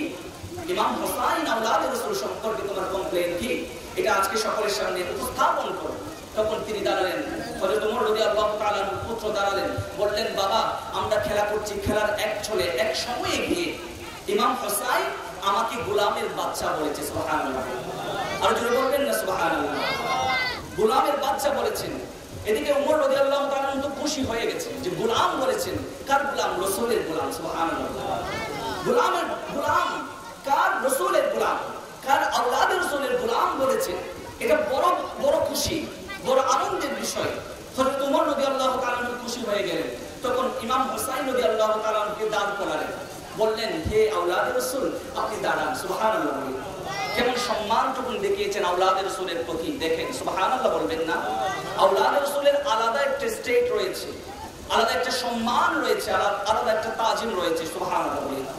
এই আওলাদ রাসূলকে দাঁড় করালেন, বললেন সম্মানের সহিত আপনাকে জিজ্ঞেস করছি, আপনি কি আমার বাচ্চাকে গোলামের বাচ্চা বলেছেন কিনা? সুবহানাল্লাহ। তখন ইমাম হুসাইন বললেন হ্যাঁ, আমি আপনার বাচ্চাকে গোলামের বাচ্চা বলেছি। সুবহানাল্লাহ বলবেন না? আর যদি বলি না সুবহানাল্লাহ। তখন ওমর রাদিয়াল্লাহু তাআলা আনহু যখন ইমাম হুসাইন রাদিয়াল্লাহু তাআলা আনহু থেকে এই জবানবন্দি নিলেন, বললেন আমি আপনার বাচ্চাকে গোলামের বাচ্চা বলেছি। তখন ওমর রাদিয়াল্লাহু তাআলা আনহু বললেন, হে মানুষ সকল, তোমরা সাক্ষী থাকো, আওলাদ রাসূল আমাকে নবীর গোলাম বলেছেন। সুবহানাল্লাহ। বলি না? আর যদি বলি না সুবহানাল্লাহ। ওমর রাদিয়াল্লাহু তাআলা বলছেন, কাল কিয়ামতের ময়দানে তোমরা আমার সাক্ষী দিবে, আমার পক্ষে সাক্ষী দিবে। আমি কোন খলিফা হয়ে মরতে চাই না, কোন খলিফা হয়ে কাল কিয়ামতের ময়দানে উঠতে চাই না, নবীর গোলাম হয়ে উঠতে চাই। আওলাদে পাকের জবানে যখন নবীর গোলাম বের হয়েছে, সেই গোলাম নিয়ে আমি সেই আখিরাতের মধ্যে উঠতে চাই। সুবহানাল্লাহ, আর যারা বলি না সুবহানাল্লাহ। তাহলে আওলাদে রাসূল গোলাম বলেছে। ওমর রাদিয়াল্লাহু তাআলা ন্যায় বিচার করেছেন, বলছেন সেই গোলামের সার্টিফিকেটের চেয়ে আর বড় কোনো উপাধি আমার লাগবে না, আমার কোনো বড় উপাধি লাগবে না। এই গোলাম আমার জন্য যথেষ্ট কাল কিয়ামতের ময়দানে জান্নাত পাওয়ার জন্য। সুবহানাল্লাহ, আর যারা বলি না সুবহানাল্লাহ। আল্লাহ যেন সকলকে বুঝার তৌফিক নসিব করেন। উচ্চ আওয়াজ বলি না আমিন, আর যারা বলি না আমিন। তাহলে বুঝতে পারলাম আমার রাসূল পাক বলছেন, লা নাবিয়্যা বাদি ওয়া সায়াকুনু খুলাফা ফায়াকফিরুনা, অর্থাৎ অধিক সংখ্যক খলিফা থাকবে। আমি চলে যাওয়ার পর অধিক সংখ্যক খলিফা থাকবে, কোনো নবী থাকবে না। তারপর বলছেন, ক্বালু ফামা তা'মুরুনা, সাহাবায়ে কিরাম যারা ছিলেন তারা জিজ্ঞেস করলেন, ইয়া রাসূলুল্লাহ, তাহলে তাদের সম্পর্কে আমাদের কিছু আদেশ দেন। সুবহানাল্লাহ, আমাদের কিছু নির্দেশ দিয়ে যান, তাদেরকে আমরা কি করব, কিভাবে তাদেরকে অ্যাকসেপ্ট করব, আমাদেরকে একটু আদেশ দিয়ে যান। তখন আমার রাসূল পাক বললেন, ক্বালা ফুআ বিবাইআতিল আউয়াল, যখন তোমাদের কাছে কোনো ব্যক্তি আসবে সেই ব্যক্তিকে তোমরা বাইআত গ্রহণ করাবে। সুবহানাল্লাহ, একটা আওয়াজ করে বলবেন না সুবহানাল্লাহ। হাদিসে মুবারক বুখারী শরীফের হাদিস, কিতাবুল আম্বিয়া, এই কিতাবের মধ্যে, এই অধ্যায়ের মধ্যে, বুখারী শরীফের এই অধ্যায়ের মধ্যে হাদিস মুবারক আসছে। বলছেন বিবাইআতিল আউয়াল, প্রথম জন যে আসবে তার বাইআত তোমরা গ্রহণ করাবে। সুবহানাল্লাহ। তারপর বলছেন ফাল আউয়াল, তারপর যে আসবে তার বাইআত তোমরা গ্রহণ করাবে। সুবহানাল্লাহ। তাহলে ইসলামের ইতিহাসের মধ্যে, ইসলামের মধ্যে বাইআত জায়েজ আছে কিনা? একটা আওয়াজ করে বলবেন জায়েজ আছে কিনা? আমি যতটুকু ক্ষুদ্র জ্ঞান আমার বুঝাতে চেষ্টা করলাম কোরআন হাদিস মোতাবেক ইসলামের মধ্যে গাইডলাইন, অর্থাৎ পদভ্রষ্ট না হওয়ার জন্য, পদস্খলন না হওয়ার জন্য, অ্যাক্সিডেন্ট না হওয়ার জন্য আপনার গাইডলাইনের প্রয়োজন আছে। সুবহানাল্লাহ। আল্লাহ যেন আমাদের সকলকে বুঝার তৌফিক নসিব করেন। উচ্চ আওয়াজে বলি না আমিন। তখন বললেন, আতুহুম হাক্কাহুম, আল্লাহর রাসূল বলছেন তাদের হক তাদেরকে ফিরিয়ে দেবে, অর্থাৎ যারা বায়াত গ্রহণ করতে আসবে তাদেরকে সুন্দরভাবে বায়াত গ্রহণ করিয়ে দেবে। সুবহানাল্লাহ। আর যারা বলি না সুবহানাল্লাহ। ফাইন্নাল্লাহা সাআলাহুম, কেননা আল্লাহ তাআলা যখন তোমাদের বিচার হবে তখন আল্লাহ তাআলা তোমাদের থেকে জবানবন্দি নেবে, তোমাদের থেকে জেরা করবে। আল্লাহ তাআলা বলবেন, আম্মাস্তাবআহুম, তাদের সম্পর্কে, যাদের সম্পর্কে বলা হচ্ছে তাদের সম্পর্কে তোমাদের থেকে জেরা করবে, তোমরা কি তাদের হক আদায় করেছো কিনা। সুবহানাল্লাহ। আর যারা বলি না সুবহানাল্লাহ। তাহলে বোঝা গেল এই হাদিস মুবারক কিতাবুল আম্বিয়া, কিতাবুল আম্বিয়া বুখারী শরীফের হাদিস মুবারক প্রমাণের জন্য, দলিলের জন্য যথেষ্ট হাদিস, যথেষ্ট কোরআনের দরকার নেই। কোরআনে পাকের একখানা আয়াতে কারিমা যথেষ্ট, হাদিসে পাকের একখানা হাদিসে মুবারকে যথেষ্ট। আমরা কোরআনে পাককে অস্বীকার করতে পারি? একটা আওয়াজ করি না, কোরআনের পাককে অস্বীকার করতে পারবো? কখনো পারবো না। আল্লাহ বলছেন, যালিকাল কিতাবু লা রাইবা ফীহি, এতে কোনো সন্দেহ নেই। সুবহানাল্লাহ। আর যারা বলি না সুবহানাল্লাহ। কোরআনের মধ্যে কোনো সন্দেহ আছে? কোনো সন্দেহ নেই। আল্লাহ বলছেন কোরআনের মধ্যে কোনো সন্দেহ নেই। তাহলে আল্লাহ রাব্বুল ইজ্জত যা তিলাওয়াত নাযিল করেছেন ইসলাম বায়াত সম্পর্কে কোরআনে পাকে স্পষ্ট আলোচনা হয়েছে। হাদিসে মুবারকা থেকে আমরা স্পষ্ট পেলাম, যেটা হচ্ছে সহিহ সিত্তা, অর্থাৎ 6টা হাদিস গ্রন্থ যেগুলো সহিহ, শুদ্ধ, মুহাক্কিক উলামায়ে কিরামগণ যেগুলোকে সহিহ ভাবে নিয়েছেন, এমন সহিহ সিত্তার হাদিস গ্রন্থ থেকে প্রথম নাম্বার যে হাদিস গ্রন্থ বুখারী শরীফের মধ্যে কিতাবুল আম্বিয়ার মধ্যে হাদিসে মুবারকা আসলো, যেখানে বায়াত সম্পর্কে আল্লাহর রাসূল বলছেন, আমি থাকবো না, খোলাফায়ে রাশিদিন যারা থাকবেন, খলিফা যারা থাকবেন, তোমাদের দায়িত্ব হচ্ছে তোমাদের কাছে যারা আসবে তাদেরকে বায়াত গ্রহণ করাবে। সুবহানাল্লাহ। একটা আওয়াজ করে বলি না সুবহানাল্লাহ। আল্লাহ যেন সকলের উপস্থিতিকে কবুল করেন, সকলে বলি না আমিন। আর যারা বলি না আমিন। আসুন তার কাছে যাবো বায়াত গ্রহণ করার জন্য। তার কাছে কি যেতে পারবো? জুব্বা পড়লে, দাড়ি রাখলে, টুপি রাখলে, টুপি পড়লে, যা পাগড়ি পড়লে শুধুমাত্র আলেম তো হওয়া যাবে না। ভিতরে কি আছে, তার মুত্তাকি পরহেজগারিতা কতটুকু আছে, তার কামিল ইমান কতটুকু আছে, পরিপূর্ণতা কোরআন হাদিসের জ্ঞান কতটুকু আছে, কতটুকু আমাদেরকে দেখতে হবে, ঠিক কিনা? যে কোনো কারো কাছে গিয়ে বায়াত গ্রহণ করা যাবে না, গাইডলাইন কাউকে মানা যাবে না, অতক্ষণ পর্যন্ত মানা যাবে না যতক্ষণ না তিনি কোরআন হাদিসের অনুসারী হন, যতক্ষণ না তিনি কোরআন হাদিসের নলেজ তার ভেতরে রাখেন, অতক্ষণ পর্যন্ত তাকে মানা যাবে না। আল্লাহ যেন এমন মুহাক্কিক উলামায়ে কিরামের হাতে গিয়ে শপথ গ্রহণ করার, আল্লাহর রাস্তায় চলার শপথ গ্রহণ করার তৌফিক নসিব করেন। উচ্চ আওয়াজে বলি না আমিন। মৌলুল জামিল আব্দুল হক মুহাদ্দিস দেহলভী রাহমাতুল্লাহ আলাইহি বলেন যে তাসাউফ শেখার জন্য অর্থাৎ বায়াত গ্রহণ করার জন্য কামেল মুর্শিদের কাছে, কামেল পীরের কাছে আমাদেরকে যেতে হবে। সুবহানাল্লাহ। আল্লাহ যেন সকলকে বোঝার তৌফিক নসিব করেন। উচ্চ আওয়াজ বলি না আমিন। সেই সাথে জামিউল উসুল সূরাত মুহাম্মাদের তাফসীরের মধ্যে ইমাম ফখরুদ্দীন রাজি রাহমাতুল্লাহ আলাইহি, যিনি তাফসীরে কাবীরের লেখক, রচনা করেছেন, তাফসীরে কাবীর যিনি লিখেছেন, এমন মুফাসসির ইমাম ফখরুদ্দীন রাজি রাহমাতুল্লাহ আলাইহি, তিনার সম্পর্কে জামিউল উসুল গ্রন্থের মধ্যে বর্ণিত হচ্ছে যে বলছেন ইমাম ফখরুদ্দীন রাজি রাহমাতুল্লাহ আলাইহি তৎকালীন সময়ে ইমাম সানজারি অর্থাৎ নাজিমউদ্দিন কুবরা নামক একজন মুহাক্কিক উলামা ছিলেন, তার কাছে গিয়েছেন বায়াত গ্রহণ করার জন্য। সুবহানাল্লাহ। মুহাক্কিক উলামা ইমাম সানজারি রাদিয়াল্লাহু তাআলা আনহুর কাছে গেলেন ইমাম ফখরুদ্দীন রাজি, তিনি একজন মুহাক্কিক আলেম, তাফসীরে কাবীরের লেখক, তিনিও গেছেন বায়াত গ্রহণ করার জন্য। তাহলে দেখেন তাফসীরে কাবীর যেমন তেমন তাফসীরের কিতাব না, কোরআন হাদিস রিসার্চ করে যে তাফসীর লিখেছেন এমন ব্যাখ্যা গ্রন্থ লেখার পরে তিনি বায়াত গ্রহণ করার জন্য গিয়েছেন, ঠিক কিনা? তাহলে তিনারা এত মুহাক্কিক উলামায়ে কিরাম হওয়ার পরেও শপথ গ্রহণ করার জন্য অন্য মুহাক্কিক উলামায়ে কিরামের কাছে যাচ্ছেন। তাহলে আমরা আপনারা কোথায়? আমাদের কি জ্ঞান রয়েছে? কোরআনের কি জ্ঞান রয়েছে? হাদিসের কি জ্ঞান রয়েছে? হয়তোবা অন্য সেক্টরের মধ্যে। আমিন। আল্লাহ যেন সকলকে কবুল করেন, আমিন বলি। তাহলে বলা চলে যে ইমাম, আমি শেষ করে দিচ্ছি, ইমাম ফখরুদ্দীন রাজি রাহমাতুল্লাহ আলাইহি তাফসীরে কাবীরের লেখক, যিনি মুহাক্কিক আলেম, তিনি গেছেন আরেকজনের কাছে বায়াত গ্রহণ করার জন্য। সুবহানাল্লাহ। ওই ইমাম সানজারি যিনি রূহানি ভাবে জানতে পারলেন, তিনার কাছে এলমের খবর আছে, অহংকার আছে, এলম নিয়ে গর্ব করে। তিনি বলছেন তুমি যে এলম নিয়ে গর্ব করো সেই এলমকে বাদ দিয়ে এসে তারপর আমার হাতে বায়াত গ্রহণ করবে। সুবহানাল্লাহ। যদি এলমগুলোকে বাদ দিতে পারো তাহলে আমার হাতে বায়াত গ্রহণ করাতে পারবো না। তখন তিনি মানলেন না, এই শর্তটা তিনি মানলেন না। তিনি বললেন আমি চলে যাবো, আমি বায়াত গ্রহণ করবো না আপনার হাতে। তিনি চলে গেলেন। কারো গাইডলাইন দরকার তিনি প্রয়োজন বোধ করেননি, তিনি চলে গেলেন। এমন অবস্থায় তিনি একেবারে মৃত্যু শয্যায় শায়িত হয়েছে।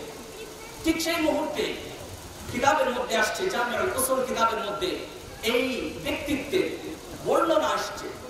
তিনি বলছেন যখন মৃত্যুর বিচারায় তিনি শায়িত হয়েছেন, শয়তান যখন তাকে প্ররোচনা করছে, শয়তান যখন তাকে প্ররোচিত করছেন, ঠিক সেই মুহূর্তে ইমাম ফখরুদ্দীন রাজি রাহমাতুল্লাহ আলাইহি আল্লাহর পরিচয় দেওয়ার জন্য বলা হচ্ছে কিতাবের মধ্যে আছে 360 খানা দলিল মুখস্থ করেছেন। সুবহানাল্লাহ।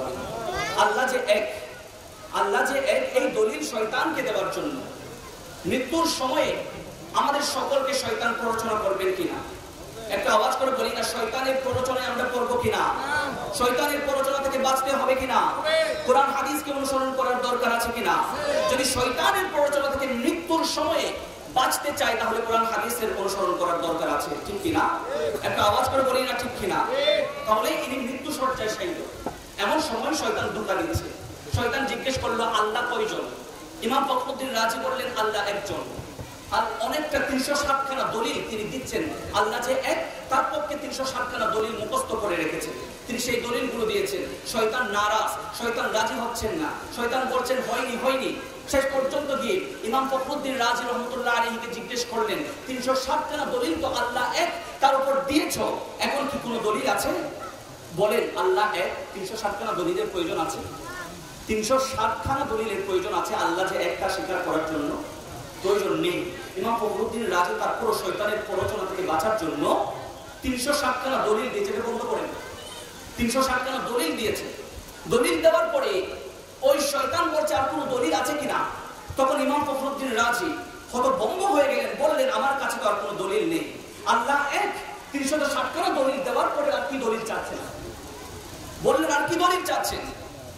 তখন শয়তানের সাথে যখন এইরকম ঝগড়া বিবাদ ইমাম ফখরুদ্দীন রাজির সাথে হতে থাকলো, ঠিক সেই মুহূর্তে ওই যে পীরের কাছে তিনি গেলেন বায়াত গ্রহণ করার জন্য, বায়াত হননি।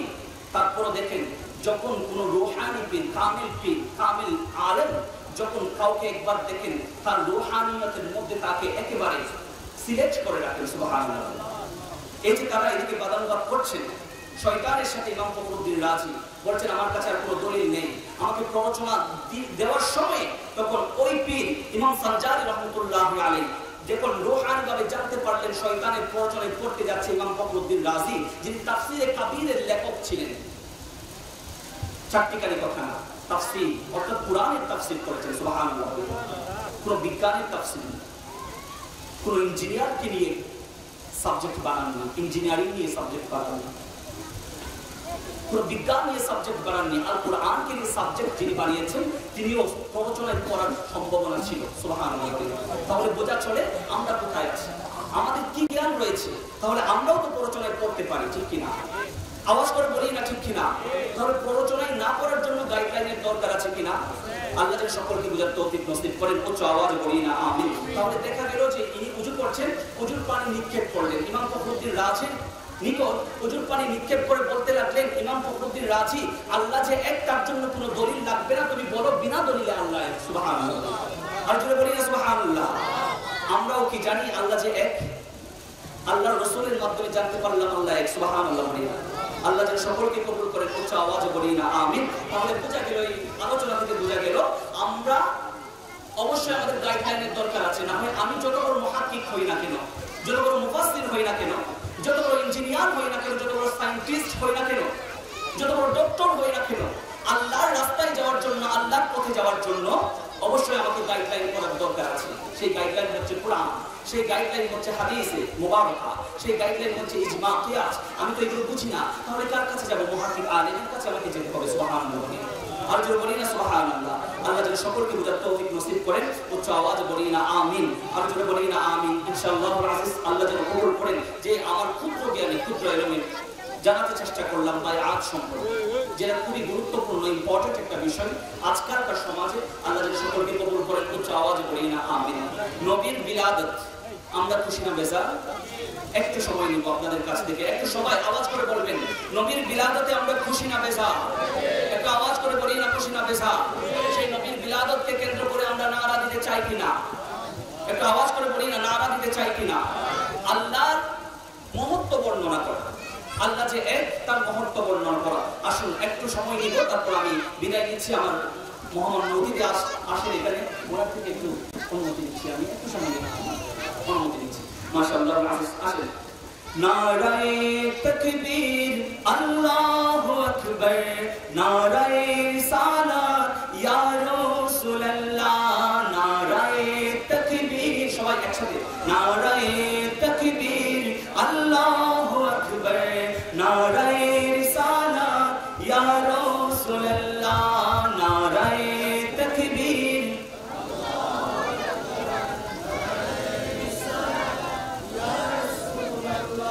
সিদ্দিক ফারুক উসমান হায়দার, নবীর চার সাহাবা সবচেয়ে বেহতর। সুবহানাল্লাহ। সিদ্দিক ফারুক উসমান হায়দার, নবীর চার সাহাবা সবচেয়ে বেহতর, কারণ তাদের দিলে আছে আল্লাহর পয়গম্বর, তাদের দিলে আছে আল্লাহর পয়গম্বর। নারায়ে তাকবীর আল্লাহু আকবার, নারায়ে তাকবীর আল্লাহু আকবার, নারায়ে রিসালাত ইয়া রাসূলুল্লাহ, নারায়ে আওয়াজ করে মোহাম্মদের আওয়াজ শেষ করে রিসালাত দেখা দাও ওগো নবীজি, তোমারি দিদারে আশায় মোরা আছি। সুবহানাল্লাহ। নবীর দিদার চান কি চান না? কবরে হাসরে যেখানে হক ঘুমে চেতনে নবীর দিদার অবশ্যই চাই, যিনি রহমতুল লিল আলামিন হিসেবে প্রেরিত হয়েছেন। সুবহানাল্লাহ। যিনি জন্মের পর থেকে রব্বি হাবিলি উম্মতি বলে উম্মতের জন্য কান্না করেছেন, যখন দুনিয়া থেকে বিদায় নিচ্ছেন তখন রব্বি হাবিলি উম্মতি বলে কান্না করেছেন। সুবহানাল্লাহ। আর যদি বলি না সুবহানাল্লাহ। দেখা দাও ওগো নবীজি, তোমারি দিদারে আশায় মোরা আছি, দু চোখ জোড়ে দেখিব পয়গম্বর, নারায়ে তাকবীর আল্লাহু আকবার, নারায়ে তাকবীর আল্লাহু আকবার। মোহাম্মদের আওয়াজ, মোহাম্মদের আওয়াজ, নারায়ে তাকবীর আল্লাহু আকবার, লাগবে লাগো তীর তলোয়ারের আঘাত, তারপর